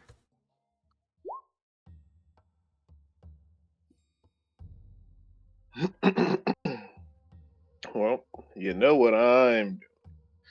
Tell me what book I can read. What book would you read? It depends on what she's got. Based off of what I already have, or what I've already found from them. I guess if there's another chronomancy book there, he would go in and dive into that to pick up on what he's already done. Or if there's anything else on there that seems mildly interesting, or anything like manipulating, I don't know about reality, but like the elements of the world or anything, or his particular magic, because he hasn't seen anything about his particular magic in a while. And bro's already asking for a wish scroll. I am just humbly asking whatever the kind DM wishes to provide. Fair.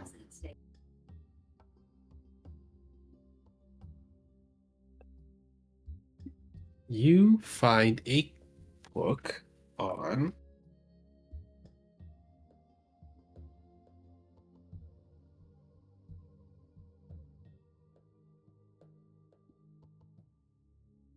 phylacteries. On what? Phylacteries. Phylacteries. Lich How do you stuff. spell that? Oh. What the Lich's soul resides in. I'm not sure if Thal would know that. Yeah, I don't know. Would I know that? You would know that after a bit of the reading you've done now. Okay. Yeah. He'll take the time to dive into that. And I want to think on what that necessarily means to you. So whatever boon, or if there is even a boon, I will let you know at a later time. Yeah, works for me. Yeah, he'll know he can't take the book with him, so he'll just spend the time he can getting through it. That's good. But yeah, Everyone go ahead and take the effects of a long rest unless there is something else you guys want to do. Basil will not be taking a long rest, but he'll take a short rest and I'll roll some hit dice. Take a short rest. Out of curiosity, are food and water being provided, or we still dip it into our water supply, and then the good berries from Holo? This time around, she gives you water. Okay, cool. Just making sure. And meat.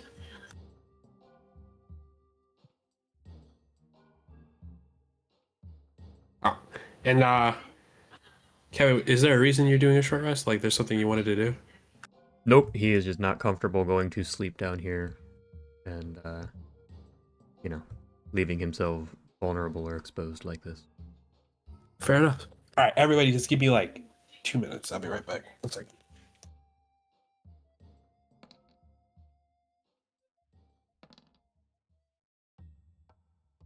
Get some mileage out of that hairbrush, guys. Or sorry, tortoiseshell comb. Just loaning it out to everybody now. Well, she's not loaning it, but she is using it on people. But if you haven't catch on, any female character with hair, they're getting the comb.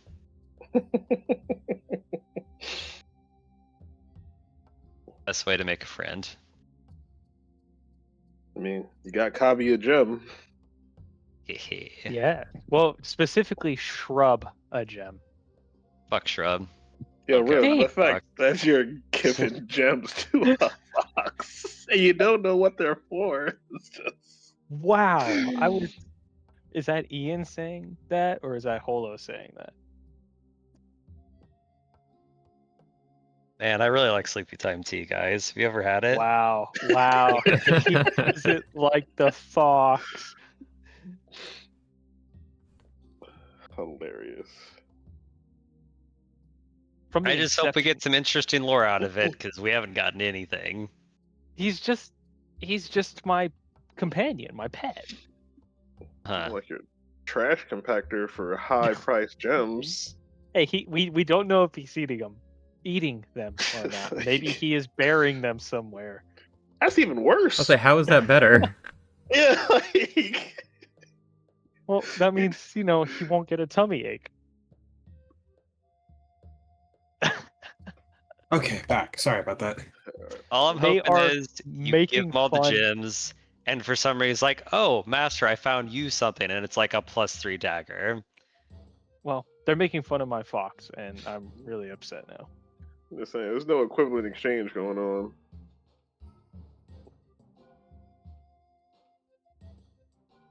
Also, where is he keeping those gems? He's definitely burying them in random places. Jeff, where the gems going? Basil, as everybody is sleeping through the night,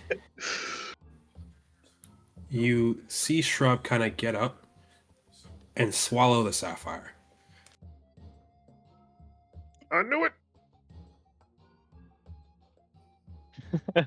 He just kind of says to himself, God, is this going to get any stranger? Kind of looks at you and then returns back to bed.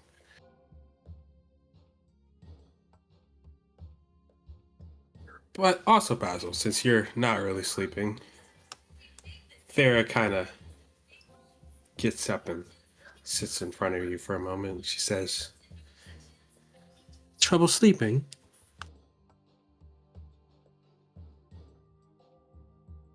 Hmm. How do I say this without being insulting? I don't trust you. I don't trust this. And he kind of just gestures to everything around him. And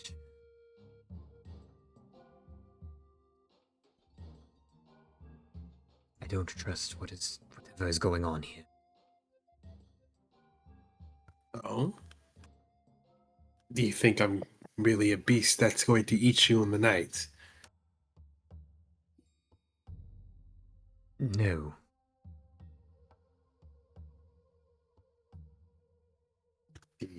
think I aim to steal your soul? Is it the devil you don't trust in me?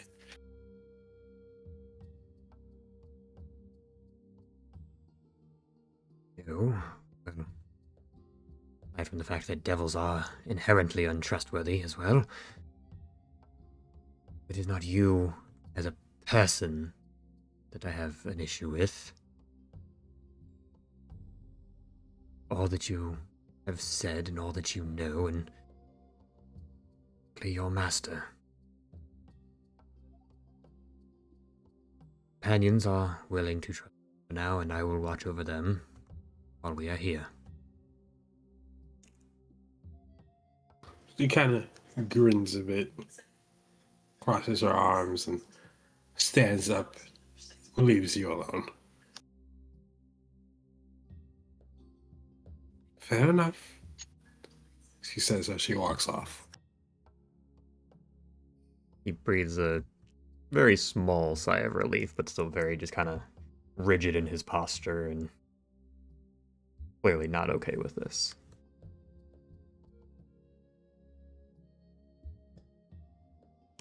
For those who have taken a long rest, you have slept the best you've slept in a while. It's very comfy in that area. But Vera does wake you all up and says, "Good morning, people of, well, I don't know, I don't really know where you're all from."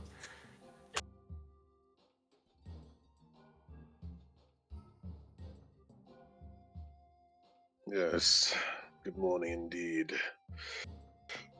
Well, it seems we best get a move on. I thank you for the knowledge, the book, and you can rest assured that the hunt for your master begins. I'm happy to hear it. If you all follow me to the magic circle, I'll get you all out of here.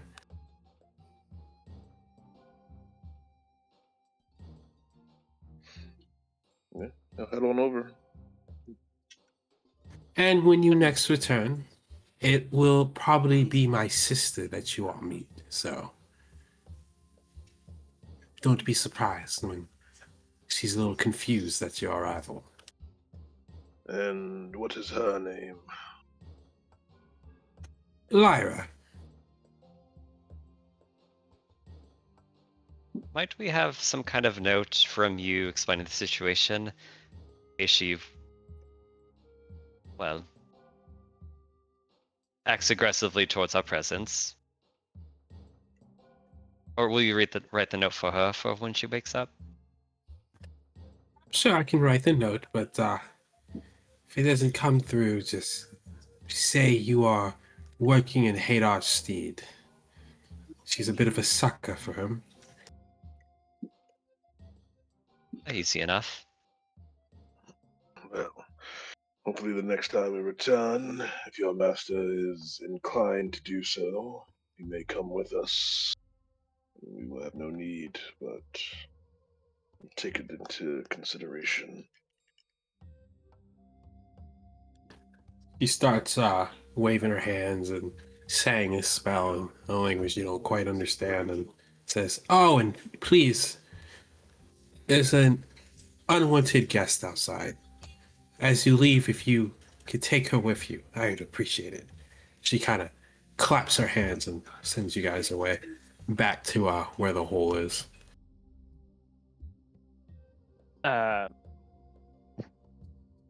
What? What?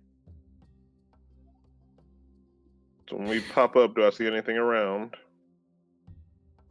When you pop up, the first thing you notice is that the air is cooler here.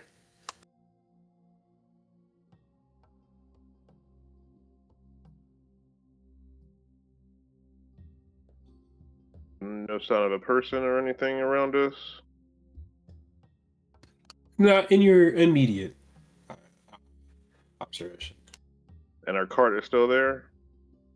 Yes, the card is still there. Poor Elroy.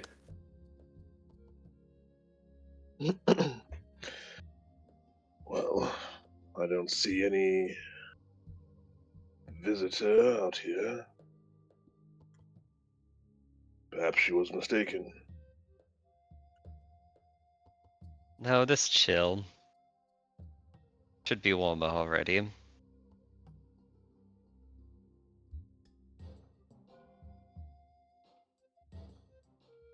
Well, fan out. Keep your eyes peeled.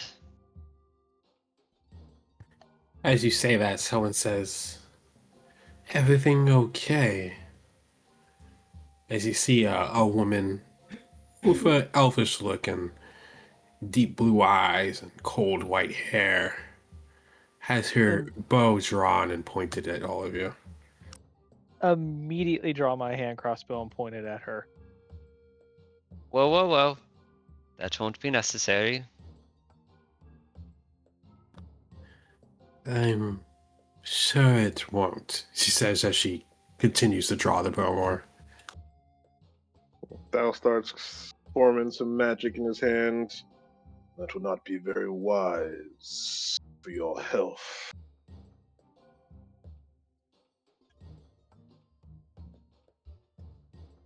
Oh, seriously, you lot. Polo does take a couple steps close to the elf.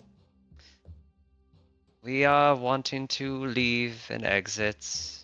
If you need any help with anything, let us know. Otherwise, we will be journeying away from here. How does that sound?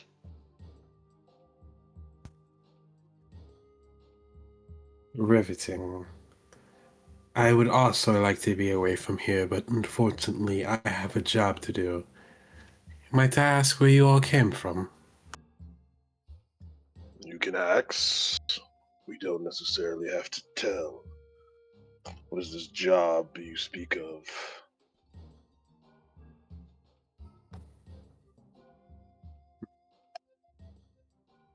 I'm searching for someone. No chances you're all familiar with the one they call Hadar, are you? What would your Definitely not. business?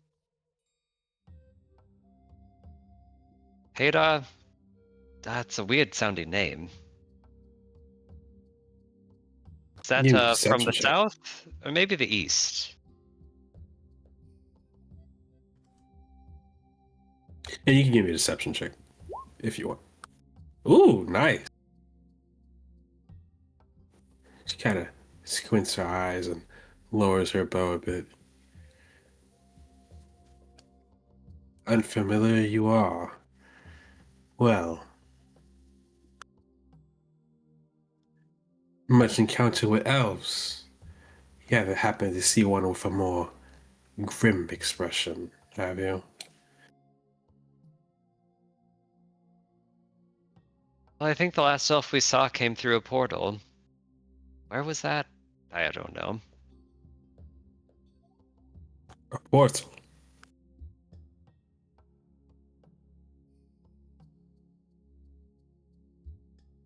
But that was a while ago, and I have been knocked unconscious at least 5 times since that point.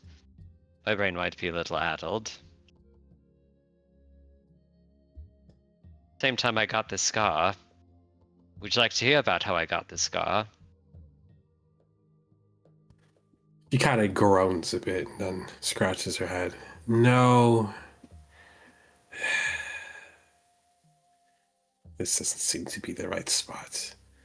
You're free to go. She kind of holsters her bow and stretches a bit. I'd rather get out of this damnable place anyways. Starts walking off. Pleasure meeting you. I've never met a bounty hunter before. Very thrilling.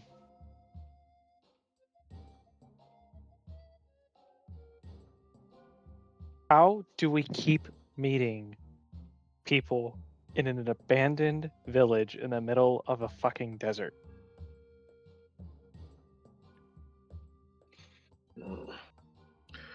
Quick. How far are they away?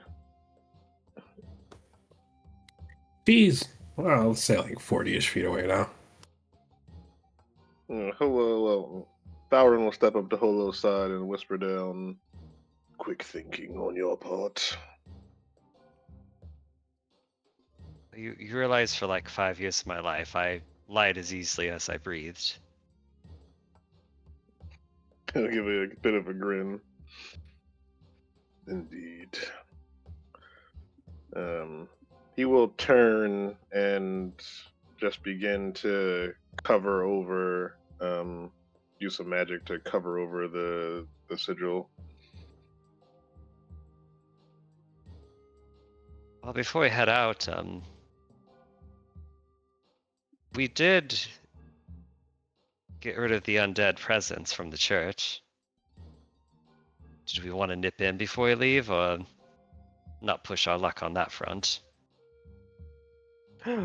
I didn't even consider that there was like a crypt. You know, people bury people with their treasured items.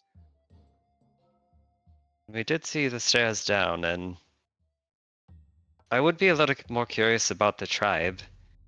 They seem to think they really pissed off a wolf, and while I have theories about what they might have done, I don't have anything concrete. Eric kind of coughs and says, I don't know if remaining in this location would be wise.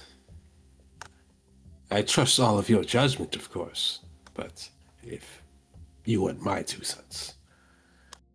Ah, yes, the spicy bounty hunter might linger. There's wisdom in moving on then. And there'll always be other crypts, Cobby. Don't give us that look. Fine, fine. Alright, I promise the next crypt that is not haunted by my possible ancient ancestors, we will dive right into it. Thank you. Thank you for taking me into consideration. Come along, Shrub. We must now go find a new crypt to pillage. I mean, liberate. I mean, search. I mean, rob. Wait. Yes. You've been quiet, Basil, and you have a air of disapproval around you.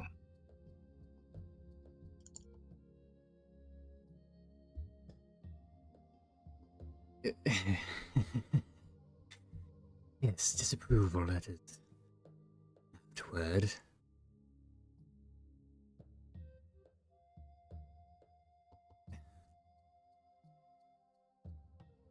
When did we decide that Hadar was someone we wished to align ourselves with? Is this not the same man that created that abomination in Morbury that drove Woodhurst to nearly destroying itself?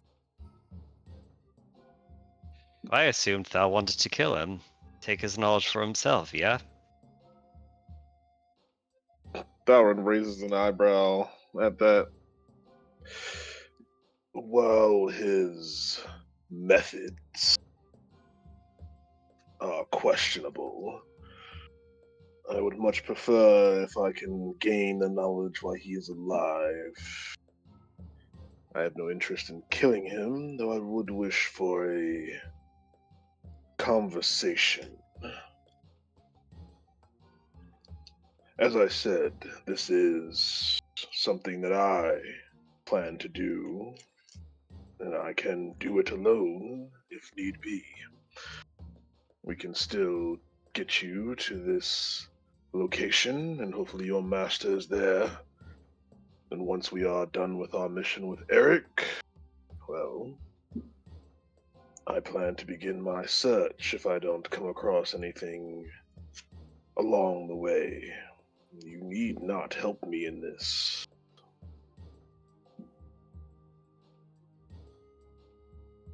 Basil just kind of lets out a heavy sigh.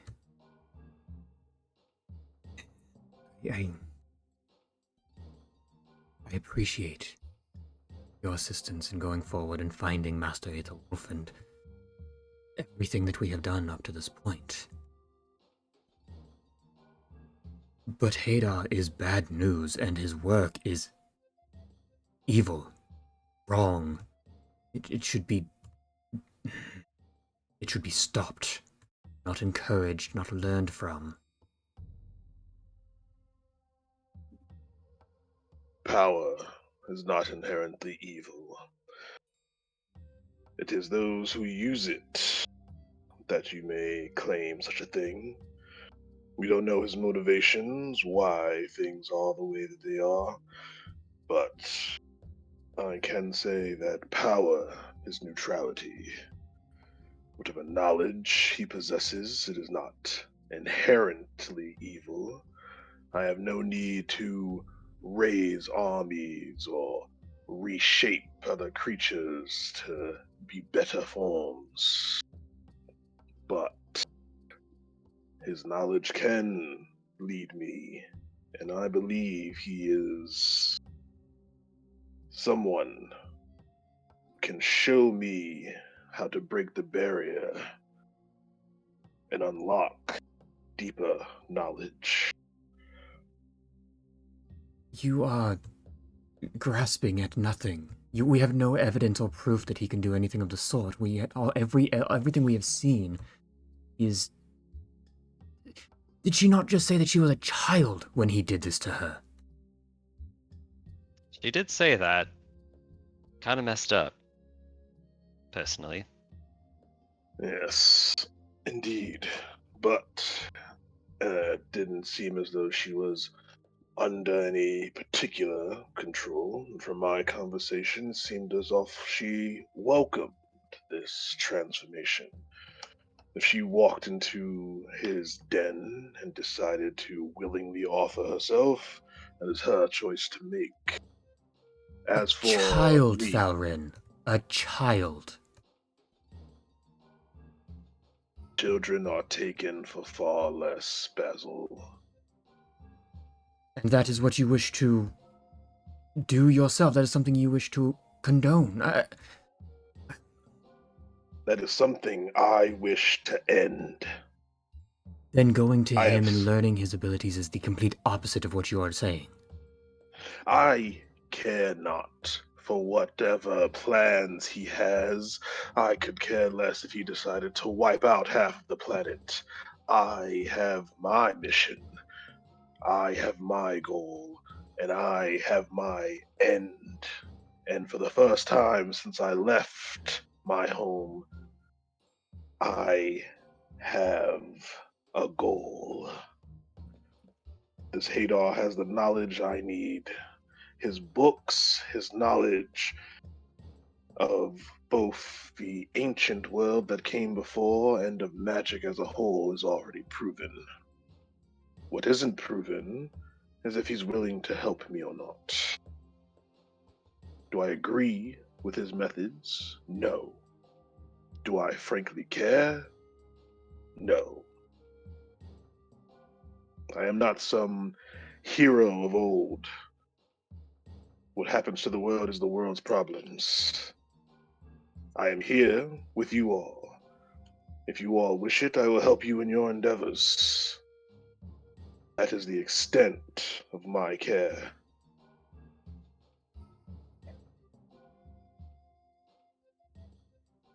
I am glad to hear that you will not enslave anyone and do chimeric experiments on them. I do appreciate you saying that. I know we don't always like hypotheticals in our group, because they are what they are. If Hadar gained power by taking a young child against their will, and he gained power from it that you will benefit from, is that a power that you would consider using?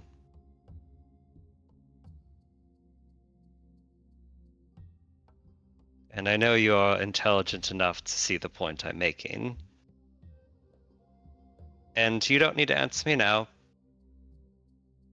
but I would encourage you to ponder that eventuality, that possibility that power you seek, he might have done that very thing.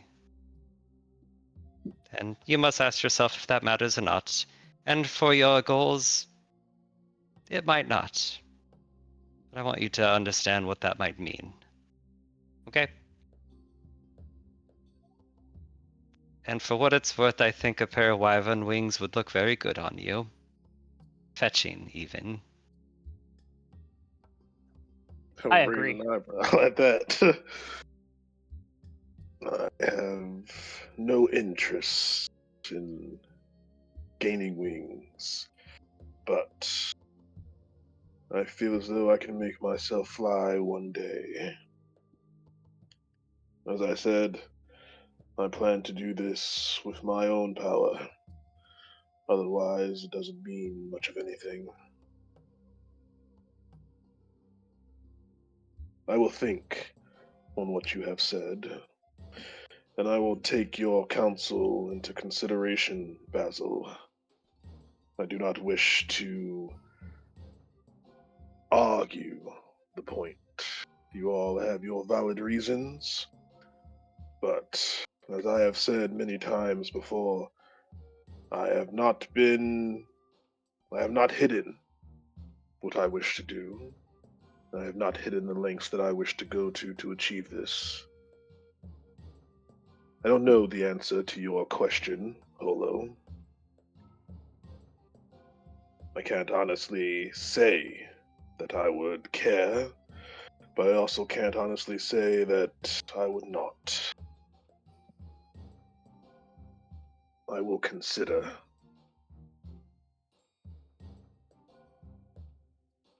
Consider the words of a charlatan for what those are worth.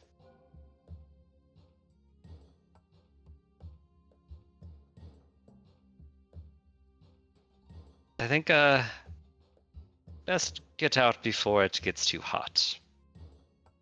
Ready to go?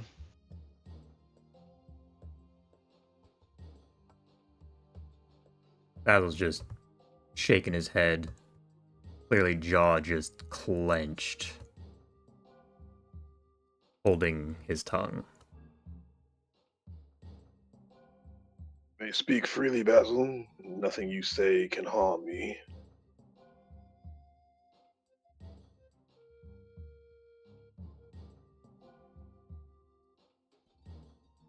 If I were to speak now, then it would certainly turn into an argument or another shouting match, and we, you and I, come too far. Let it devolve into that again. But think on Holo's words and think of the true extent that this might turn out to be. There are many forms of power. Do not think that Hadar's is the best path for you to reach your goal. In fact, I think it is quite the opposite. It will keep you from reaching such a goal.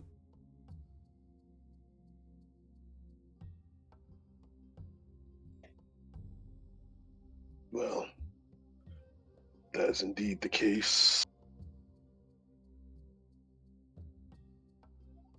Then I will simply do away with him and find another path. He may not be the end all, but he is what I have in sight.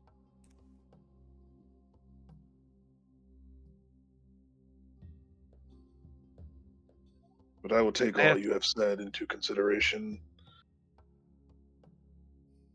I have faith that you will arrive at the conclusion that will get you where you need to be, in a matter that you see fit.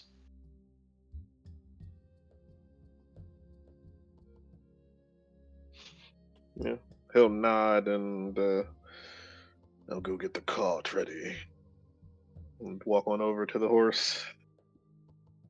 In your mind, Basil, you do hear Holo say, I do believe he will. He speaks a game and there's much rage in his words, but I think he'll see reason through his emotions.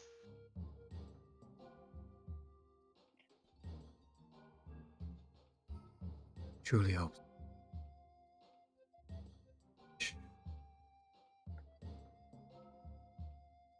Come out.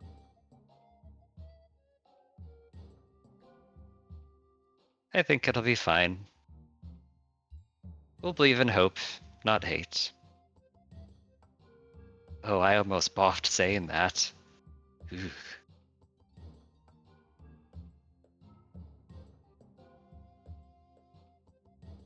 And Holo just kind of hip checks Basil towards the cart. His eyes soften a bit, but he kind of falls behind the group a bit as they're all walking away, and waiting till they're at least a few feet away and we're on our way out. He's going to attempt to sneakily uncover the magic circle, the teleportation circle, and at the same time point in the direction that the elven bounty hunter went. Cast message saying, "A clue to your quarry is beneath your feet." Shit. Shit. Holy shit. Wow. All right.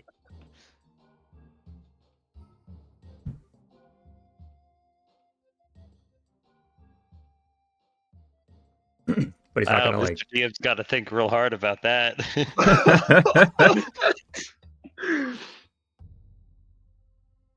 No, it's noted. It's noted. To travel, pick a heading, please. Stabbed in the back and I don't even know it. Oh, give us the map. I think there were 2 other locations that we could still go to in the area, or we Yeah. could continue north. To the south of the oasis there was a statue, and to the north of the oasis there was a tall sheer rock.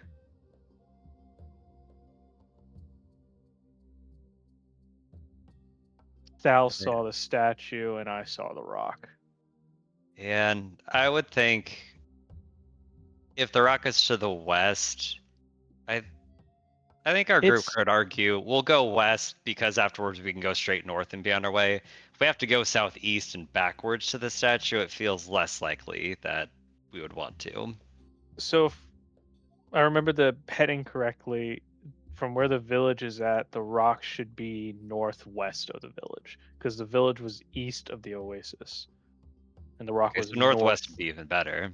Yeah, so like it would be like here, roughly. Correct, Jeff? Am I getting that right? So when I did that, what, you guys are right here. So this is No. the village. Yeah. Yeah, you guys were. Sorry, you were like right here. Yeah. So this was the village. This was. Yeah, this was definitely the village. So this was this was the statue. That was the stone. Yeah, I remember now. So northwest of the village would be where the stone was. Yes. Oh, random other point of order. I've been casting Goodberry the entire time we've been in the desert. So if you've been eating rations and you were actually going to eat Goodberry, give yourself those rations back. Kevin, when I was watching the video, I saw you were eating rations. Does Basil not like Holo's Goodberry?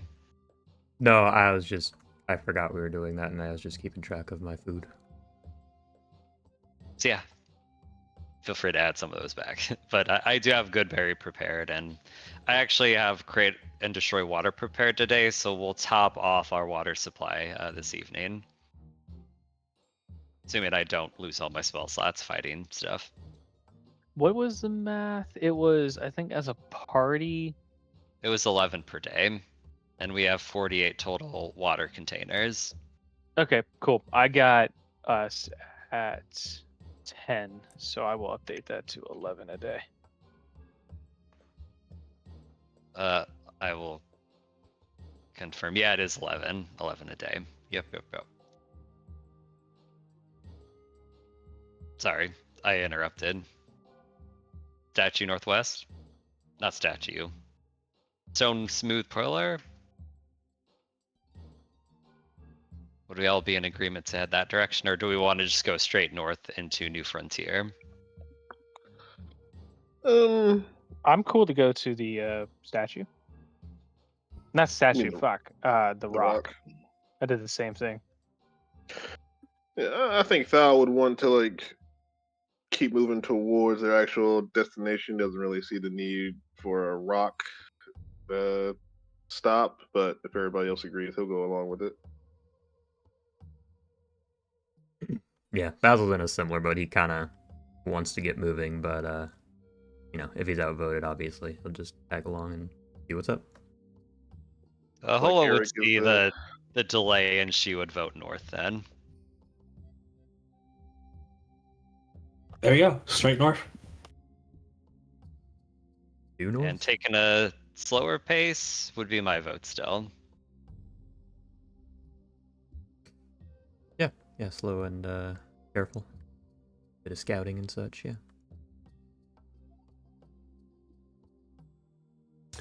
As you guys travel north, you can see in the distance to your east a large crater in the distance. As for your northwest and direct north, Kabi, since you got voted out, and Thou, because you had a lot of lore, go ahead and roll me a d12. Wait, both of us? Yeah. Okay.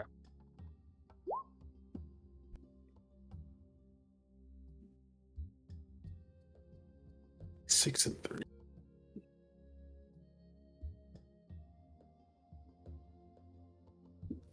Oof.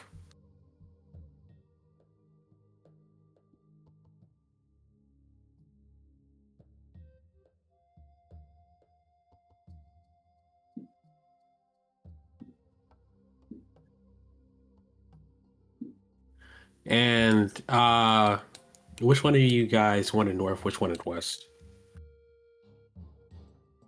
I'll do west. Cool. You It's my rolled favorite direction. 3. So to the west, you can see a group of, well, you can see 2 people walking along in your direction. Though they're very far in the distance, obviously. Like, would they catch up to us within a day? Yes. Huh. They are likely going to run into you if you guys stay where you are. Okay. I'll convey that to the party. Thou. What you see is, and you know what? Holo, roll me a d4.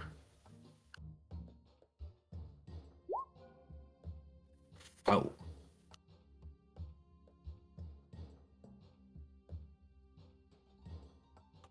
To the north, you still just see vast sands.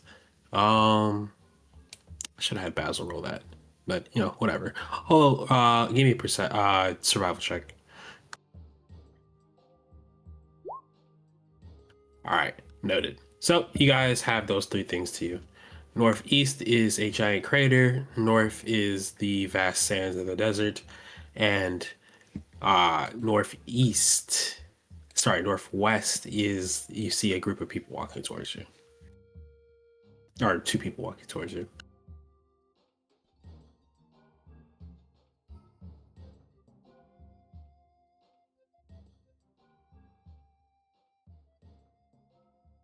Shall we continue to the north? It's best not to. Well, seems better to avoid any contact that we don't know about. Yeah, I feel like we've already had too many strangers met in a desert. We could use some more information. They could tell us more precisely where the City of Brilliance is, or if they've seen spottings of 1T. Well, so far, anyone that we've met here has not been the friendly sort.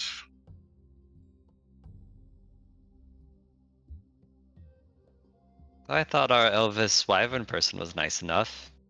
Mostly.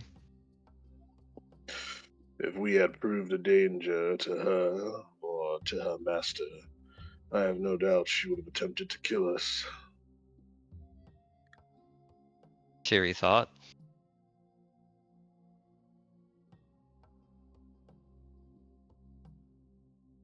Then we head north, unless we want to go spelunking in a volcano.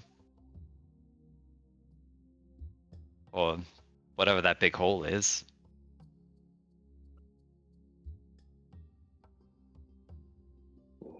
Basil, Kabi, any suggestions?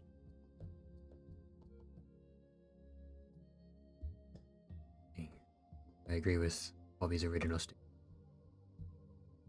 Had enough of random introductions for at least a day or two.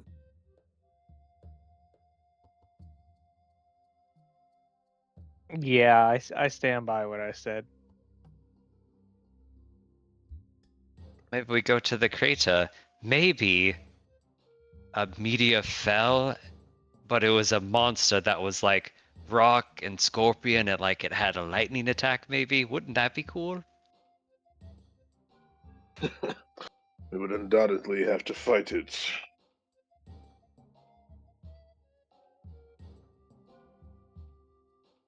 Fine, going north. Of course, we have your master to find it, Mr. Basil. Yes, please. And thank you.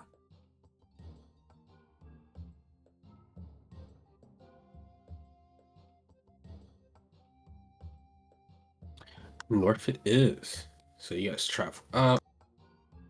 And all the while we're traveling, Kabi is just gonna kind of keep an eye out west to see if those travelers or those people, like change their course to follow. Cool. Everyone give me a perception check.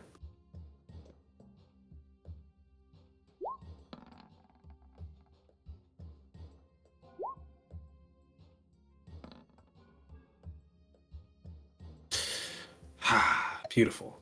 As you guys are walking north through the sand, Holo, Kabi, you guys are able to take note and see that in certain areas the sand doesn't seem quite as sturdy as it should be. And as you're about to announce it to your friends, unfortunately, Thal, Basil, you guys step into some quicksand. Everyone roll initiative. We're riding in the cart, right? Say you stepped out for a moment. Fair enough. I was like, okay.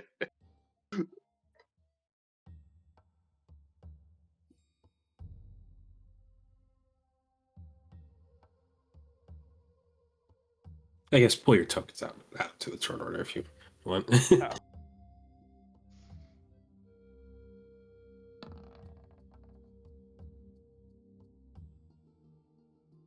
My initiative would be at disadvantage too, right?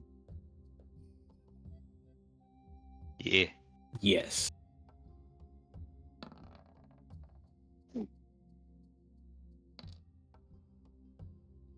Holy crap. How tall are you guys?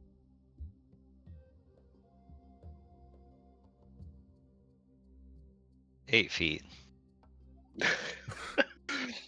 I forgot how tall I made him. Hold on, let me go.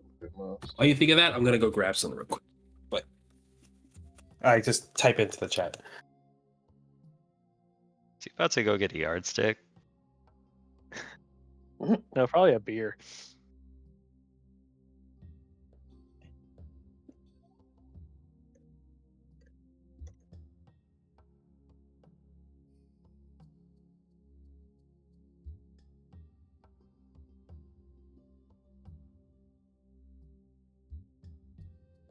Okay, I'm back. I accidentally added myself to the turn order. Wow. It's okay, we can ignore the 0. We'll even treat the second Basil as the hazard. So you guys have actually sunk 5 feet into the quicksand. Basil, oh sorry, Thal, I don't know how tall you are, but that might be a lot for you. Yeah, no, I'm looking for the thing. I think I am pretty much in there. Dwergar are the regular height of dwarves. Aren't dwarves between 4.5 and 5 feet tall?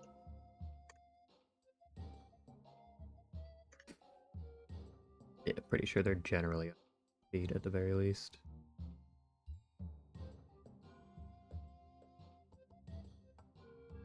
Yeah, I'd say he's probably like we'll say like 5. We'll just say 5 foot. Fuck it. Shit. Okay. Well, both of you have the restrained condition. Thal, what's your con modifier? Non-existent. I have 0. Holy crap. You have 1 minute of air.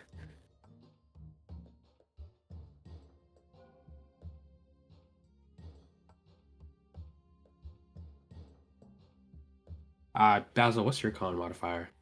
+2. You'll have 3 minutes of air once you go under the sand, if you get that far.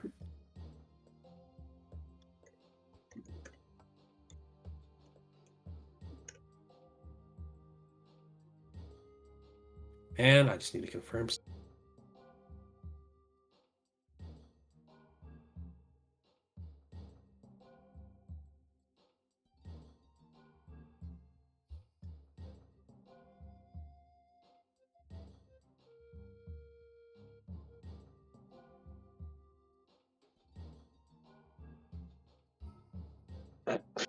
So, and you can let me know if you want to retcon this. I did find my sheet. It looks like I had him at 4'5", so 4'5". Doesn't change anything for you, right? Okay. Yeah, I don't know if I was deeper or what, but yeah, 4.5. Yeah, we'll say your arm is kind of sticking out. But yeah, you guys are in there. You are currently holding your breath. And then, like I said, you have about a minute of air, which is, I guess, 10 rounds technically. Actually it says, hold this breath for, yeah. So, would you say that in that minute, I could well, You're can I restrained. speak? Keep that in mind. Can I No. speak? No, I can't speak. Okay, then never mind. Because your head's in the sand. That's my Okay, yeah. rationale. I figured. Fair enough. Let's get some different tunes playing.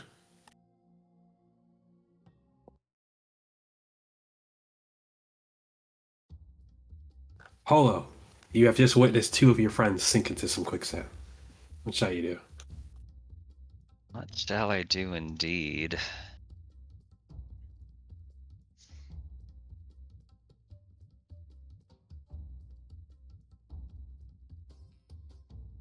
Basil's hands are visible. Yes, Basil is. Well, he's what, 5'9". So his head and neck are sticking out.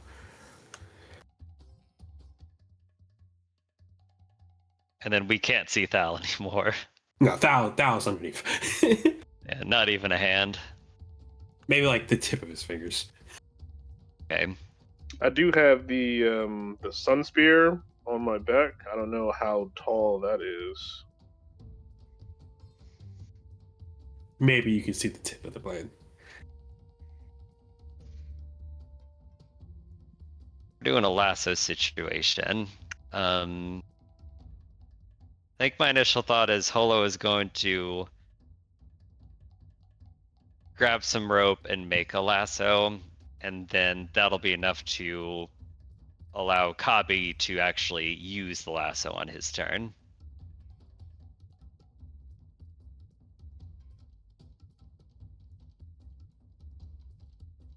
Or how many rounds would you say making a lasso would be? Tie lasso, probably 1 round. Okay. Yeah, So Holo you're making will. one? Yeah, Holo will yell out to Kabi. Right, Kabi, gonna get a lasso. You toss it, and we'll see where we're at after that. Yeah, Okay. gonna make a lasso.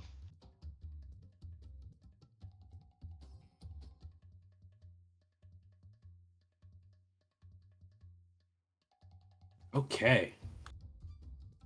Basil, you're gonna try to break yourself out, right?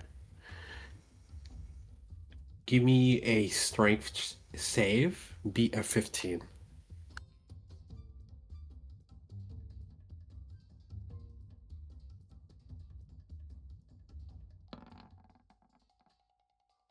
No. Roll me a d4. Whatever you roll plus 1 is how many more feet you sink.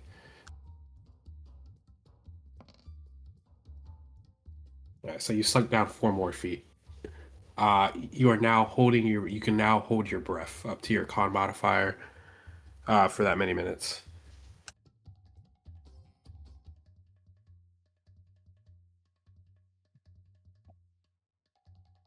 Unless you had any special thing you wanted to do, feel free to think outside the box here. Sorry, I didn't realize I was muted. No, I guess I'm holding my breath. All right. Basil is currently 9 feet deep in sand. I imagine you're sticking your hand out or something. You guys can see like his fingertip. Copy. Go ahead. I will grab the lasso that Holo made and toss it to Thal. Give me an attack roll. Beat his AC. An attack roll. No modifier. You can just give me like a crossbow shot. Regular crossbow shot. Okay. 15. What's your AC, Thal? My AC is 13. You are able to lasso the this spear that's like strapped to him. Am I able to start pulling on this round? No.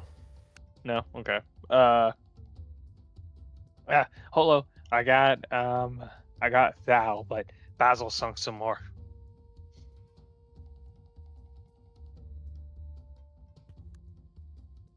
Thal.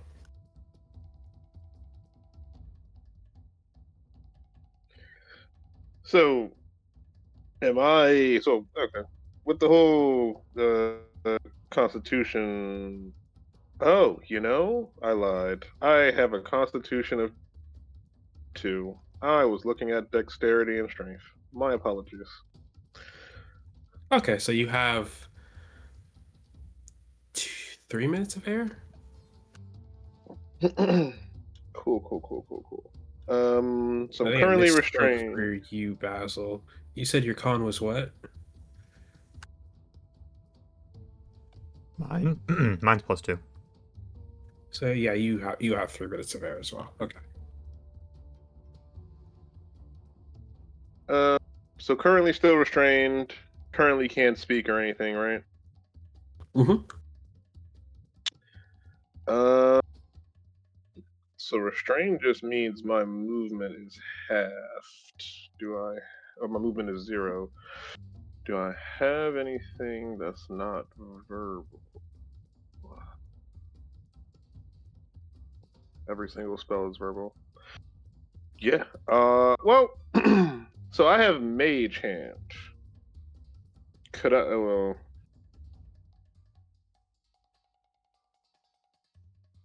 how would I even cast it above me?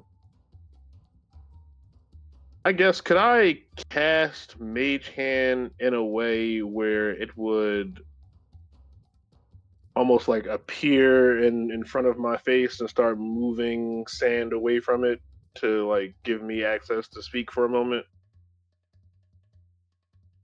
Interesting. Link mate hand.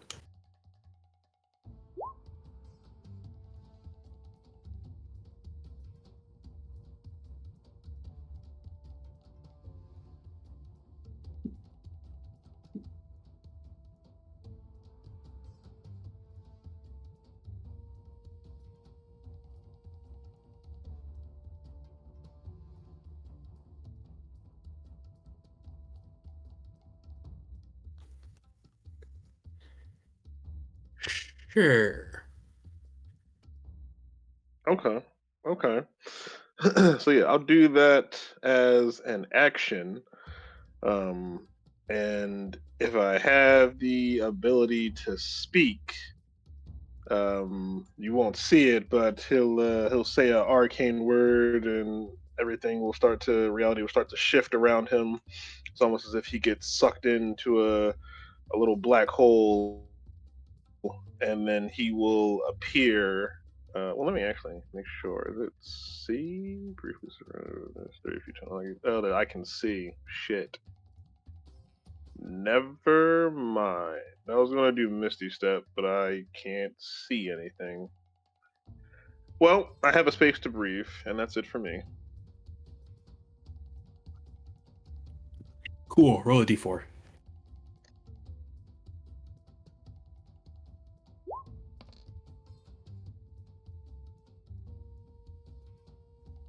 Three. So here's what we're gonna do since Cabby lassoed you. Cabby, go ahead and give me that strength save. Thal, you're like how many feet deep?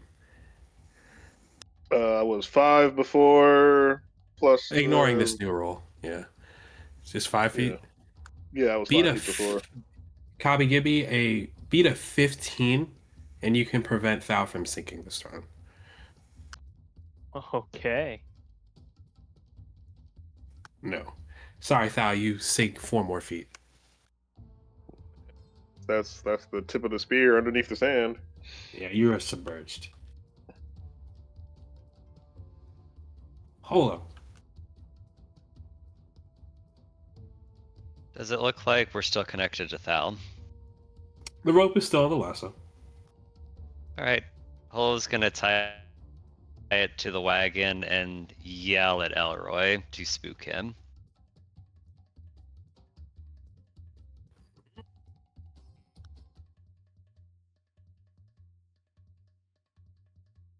How should I do that?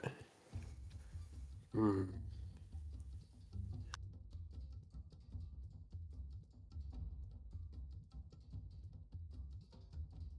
Yeah, easy enough. You spook Elroy and he kind of pulls him out, and Thal, you are raised back up. At least this round. 4 feet. Okay, so I'm back to the original 5 feet that I was before. Yes. Cool. Basil. Reaching pretty dangerous territory. Go ahead and give me that strength save. Unless you have something else you want to try. I got nothing else.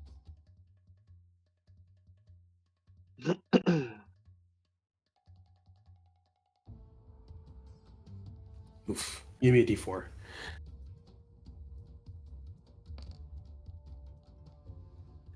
Oof. All right, you sink 5 more feet.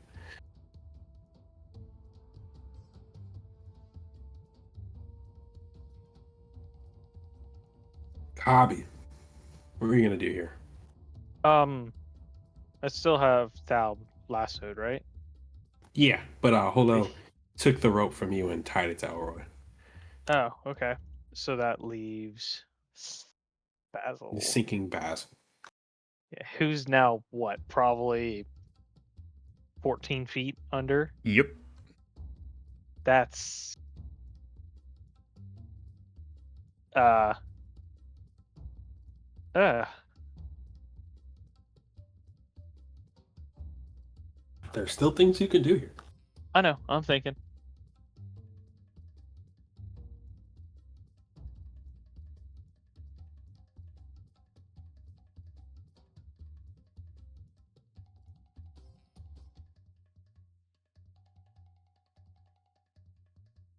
Do we have any sort of long spears, sticks, maybe a like pole of some sort of in the cart? Holo has a quarterstaff. You have a quarterstaff, and how long did we say this quarterstaff was from our 10 feet. little adventure? 10 feet? Yeah. Okay. I'm gonna take Holo's quarterstaff, and I am going to push it into the quicksand where I last saw Basil's hand. So if he's about 15 feet down or 14 feet down. He's 5'9", and with his hands stick up, he should have like 7 feet. So, yeah, at 7 feet in, I should be able to hit him if I find him. How do I want to do this? Sleight of hand, because I'm That doesn't like, even make sense. makes sense. Makes sense to me. Probably Logicize it perception. to me. Huh? Logicize it to me. It's not a I don't word. know. I'm thinking. I'm trying to remember exactly where his hand last was. I'm trying to subtly maneuver the quarterstaff through the quicksand so it doesn't get pulled under. And I'm trying to find his hand practically in the dark, no different than when I would be trying to tumble a lock without being able to see the inside mechanisms with my lockpick.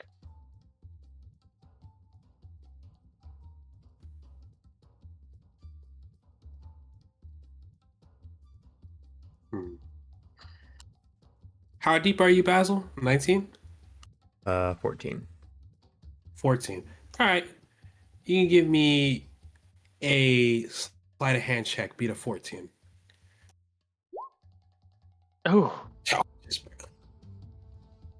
Basil, as you're kind of sinking down and your arm is reaching out, trying to grasp for something, you could feel a bit of wood tap against your fingers, and you're able to just clench your hand around it and grab it. Kabi, you can feel the tug of Basil grabbing onto the quarterstaff. okay. And that's gonna be my action for the turn. Yes. Okay, I'll turn the holo and go like, okay, I have a hold of Basil now. And I'm gonna like brace my feet against the edge of the cart so I can't fall in. Well, the cart's moving away. Oh, well, I'll still brace my feet against the cart so the resistance of Basil's weight doesn't pull me in. Huh? Ow. Give me a strength check at advantage. How deep are you again? You're 5 feet, right? 5 feet, yeah. And that means you need to beat a whatever the hell the number is I said before.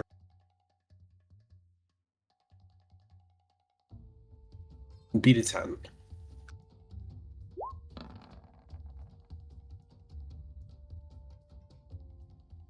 I told you advantage or no? You swore you said advantage, but I could have just misheard something, so that'd be a 9. I just spoke, but I can't remember. Did I say advantage? Did someone? Pretty sure you I said didn't hear advantage. I heard advantage. Okay. It wouldn't really make sense that I have advantage. I mean, I can't really do anything, so I mean, by all means, I'll take the 9. It's because of Elroy pulling you out. You've got 1 okay. horsepower going up. It kind of makes sense. So, Right. is that advantage 14? You are able to pull yourself out of the quicksand in the lasso as Elroy kind of pulls you out. Ah, okay. I was going to do something stupid. Am I completely out, or am I still in the area of the quicksand? We'll say you're still in the area of the quicksand for now. Okay.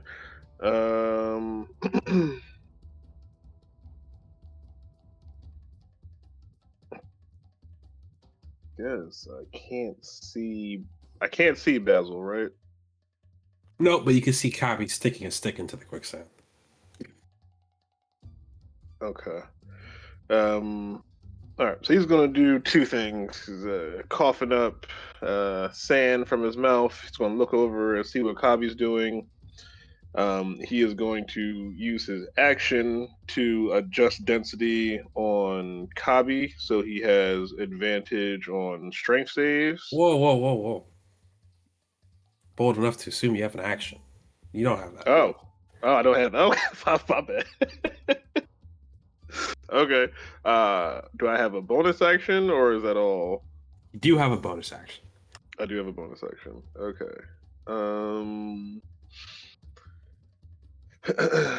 In that case, yeah, let me just yeah, I'll do Misty Step. So once he comes out and sees that he's still in the area, again, you'll hear an arcane word, and a little miniature black hole appears that kind of sucks him in, and then he will appear 30 feet and plop onto the cart.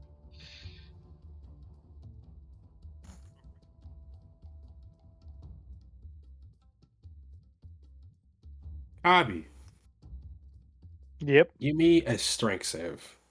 Beat a 15 to keep Basil from sinking further. If you Okay. fail by more than 5, you're pulled in. Oof. Oh, hell yeah. Oof.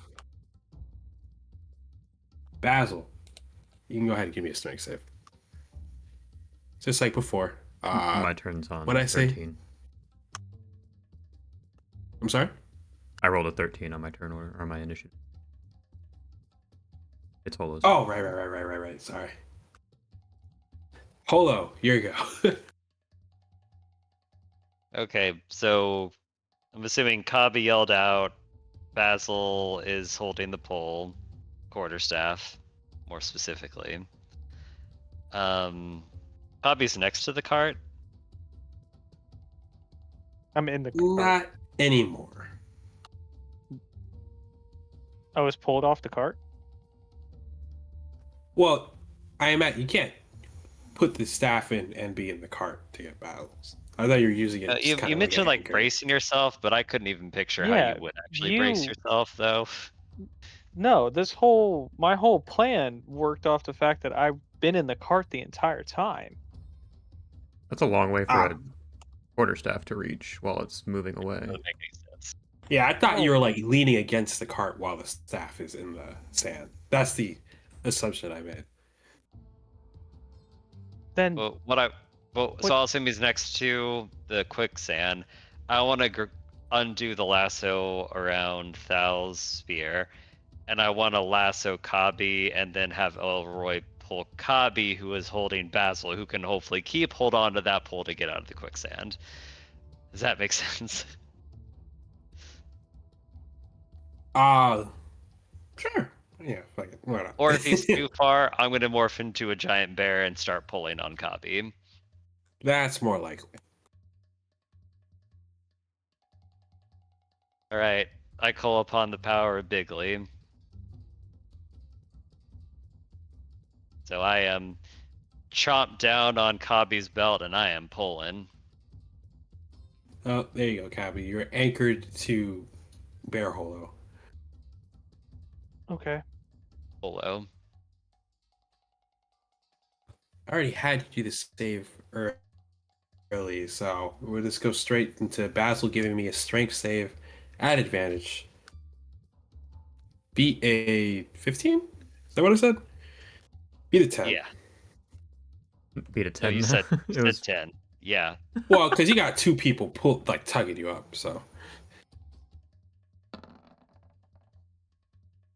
My God. I guess that just It's- barely does it, right? I mean, you said beat a 10. I So yeah, you do a DC 11 nonsense out here. That's not what I meant. I meant DC 10. Oh. Yeah. So we'll do it like this. You guys are able to pull Basil up so he can breathe, and he's like hovering just above the quicksand.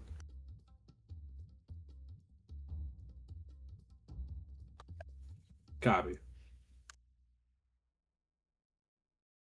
So Holo's holding me.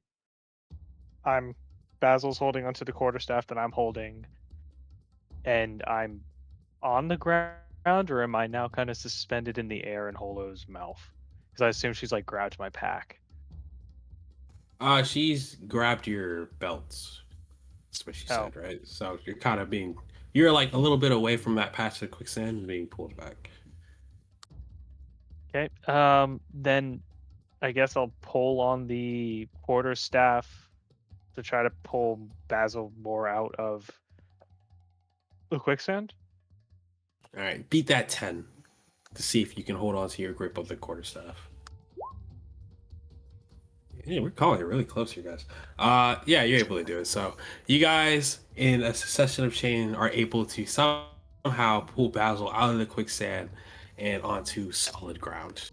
Oh, solid as desert sand can be. You survive this hazard.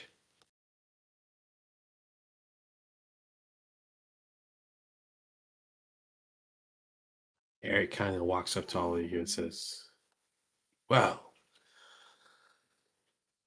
it's eventful." I think I hate this place.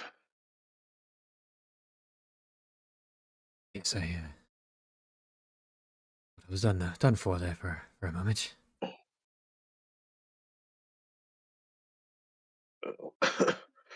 I had a bit of a plan forming, although it would have been painful.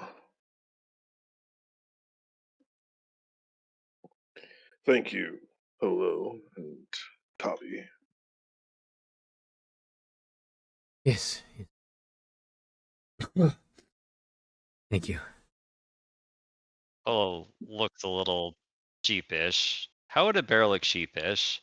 We'll say she's not making eye contact and her little cute little bear ears are flattened a little bit. I will now look closer for quicksand. My apologies. Well, Quicksand in the forest looks much different than quicksand in the desert, in my defense. no one can spot everything.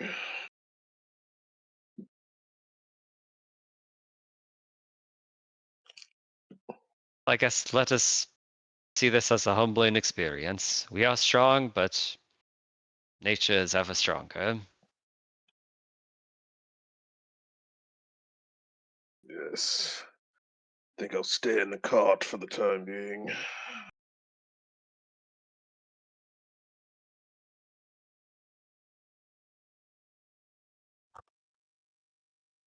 Understandable, Eric says. Perhaps you and Basil should take a bit of a breather. Yes. Appreciate that. As he's like kind of standing up and dusting himself off, he again casts prestidigitation and just kind of cleans off all the sand and dirt and shit.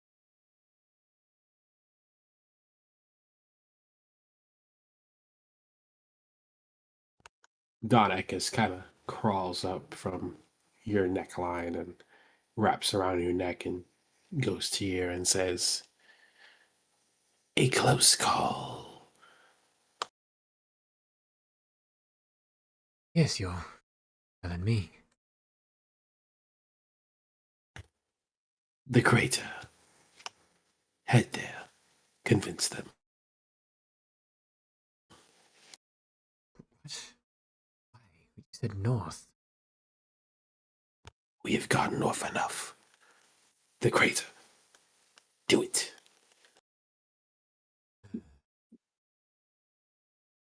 He just kind of looks to you all. Perhaps we should explore that crater over there. Yes, see what's there.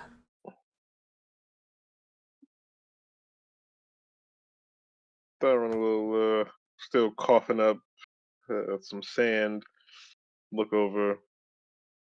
You want to investigate the crater, but we just agreed that we would continue onward to find your master. Yes, we did. But I for one could use a breather, and I'm kidding. Snake here said that we have gone north enough. Something in the crater.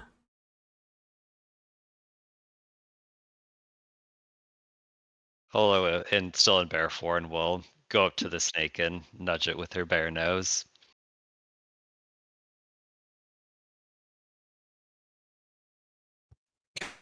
Kind of just slides back down underneath into Basil's shirt.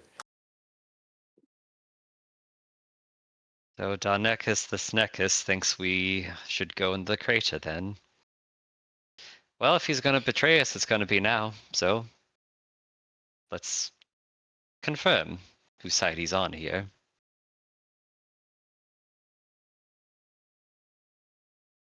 Agreed. Well, mostly. Always betray us later. Well, he hasn't steered me wrong yet, so I'm willing to follow his directions.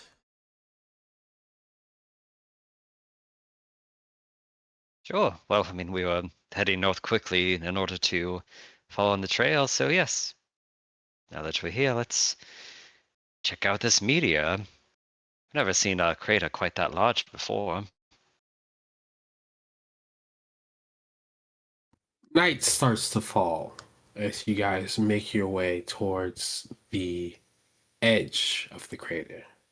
As you get closer, you notice a peculiar sight around the rim.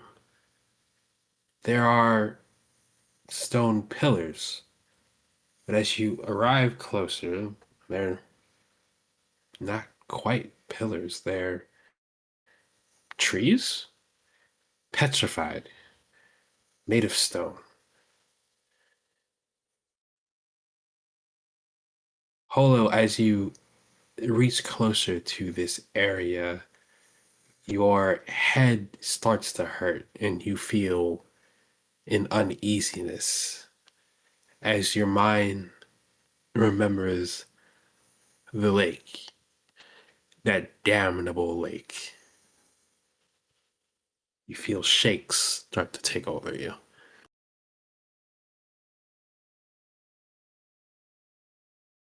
This used to be a lake. Something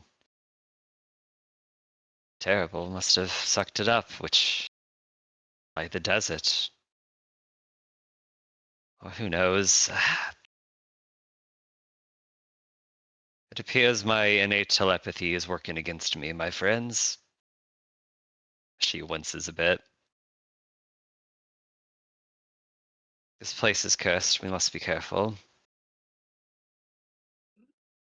I would suggest, given the state of these petrified trees, there's only a few magics that I know of that could do such a thing. It would be better to leave this place be. What does your snake want here exactly, Basil?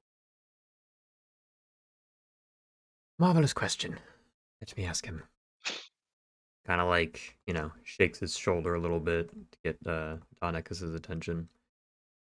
You in there. What exactly are we searching for? This crater.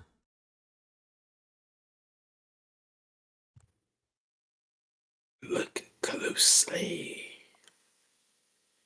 into the crater. Tears of a god.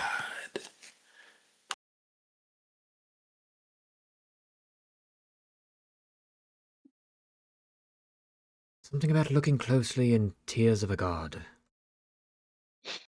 You all can Alright, give me a perception check if you want to look into the crater. I'll also do, I'll spend a spell slot to cast Detect Magic.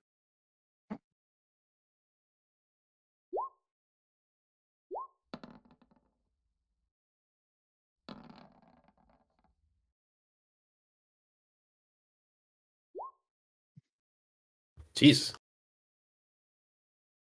I can see forever. Kagi Holo, as you look into the crater, you see a bunch of those petrified stone pillars. But deep into the center, you see an oasis. There's grass, trees, water, and a figure standing there.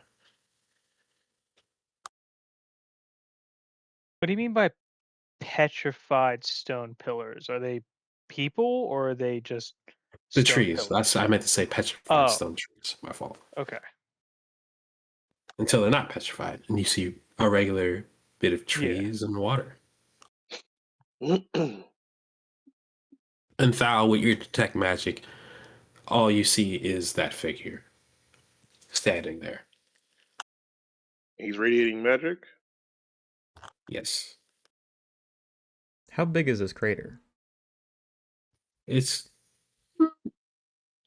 quite large, like 6 miles. 6 miles. Damn. How far is the range on detect magic? That's a good question, actually. I didn't even consider that. I didn't I think it didn't was. know it was. Yeah, I didn't think it was that far. I thought it was more deep than anything. Link the spell. That might be a foolishness of me. Ah, Yeah, it's yeah, 30 within feet. 30 Never feet. mind. You don't see none of that. You can scratch that from your mind. Gotcha. There's someone already down there. But still too far away to really decipher much else.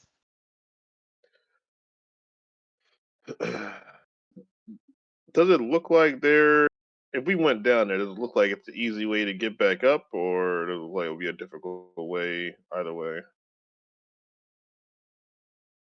It looks like it would take more effort getting out than getting in. Well, I suppose the question is, are we willing to risk a battle for this snake's word? I can get us down there relatively easily, but from the looks of it, getting back up would prove difficult. Well, it won't be the first time I carry you guys on the back of my bear form and scale a wall.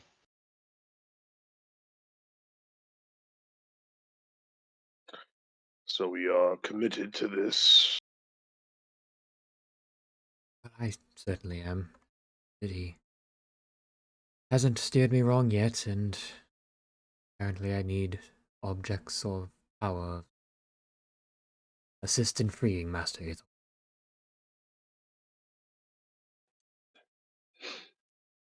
Well, if it's for Aethelwolf, then we do it. Easy enough. Again, Well, Balor just kind of gives Holo an appreciative look out of the corner of his eye. yeah. With that, you'll see Thaurin starts to cast a sigil in the air and then spreads it out wide and kind of envelops everybody. You see some of the sand rise up, and this will be his casting of Featherfall.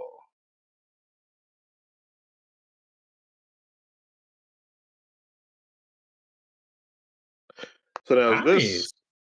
5 creatures, including myself, or me and 5 creatures? You and five. You and it's including you. Sorry.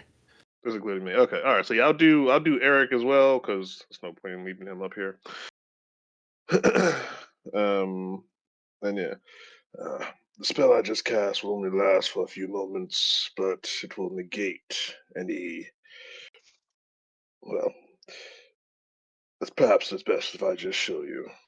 And then he'll go to the edge of the crater and then jump on down. And see as he does, he just starts to hover downwards instead of the drastic fall.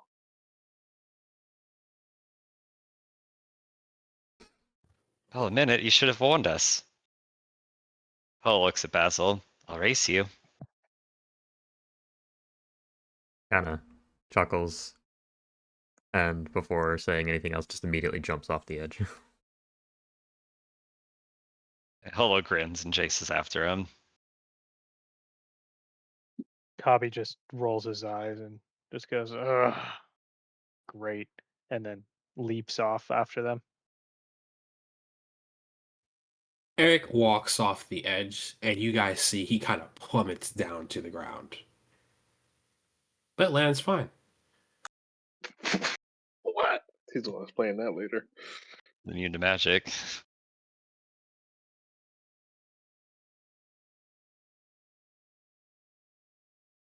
Or he's cursed to never fly again in any form. Dun dun dun.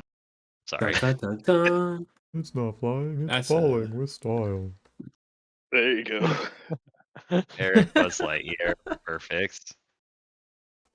As you guys, I'll move Elroy a little bit to kind of show it. As you guys kind of land down into the crater, you see this oasis, but you also see the figure standing in front of you. Though you are shocked by what isn't something quite human. It looks like a statue? No, that's not quite right. Like a wooden figure. But that's still not quite right. It's much too large to be a wooden figure. But it stands there in front of the oasis, unmoving, unbreathing, sword at its waist, staring straight at you with lifeless eyes. And we'll end our session there. Figured.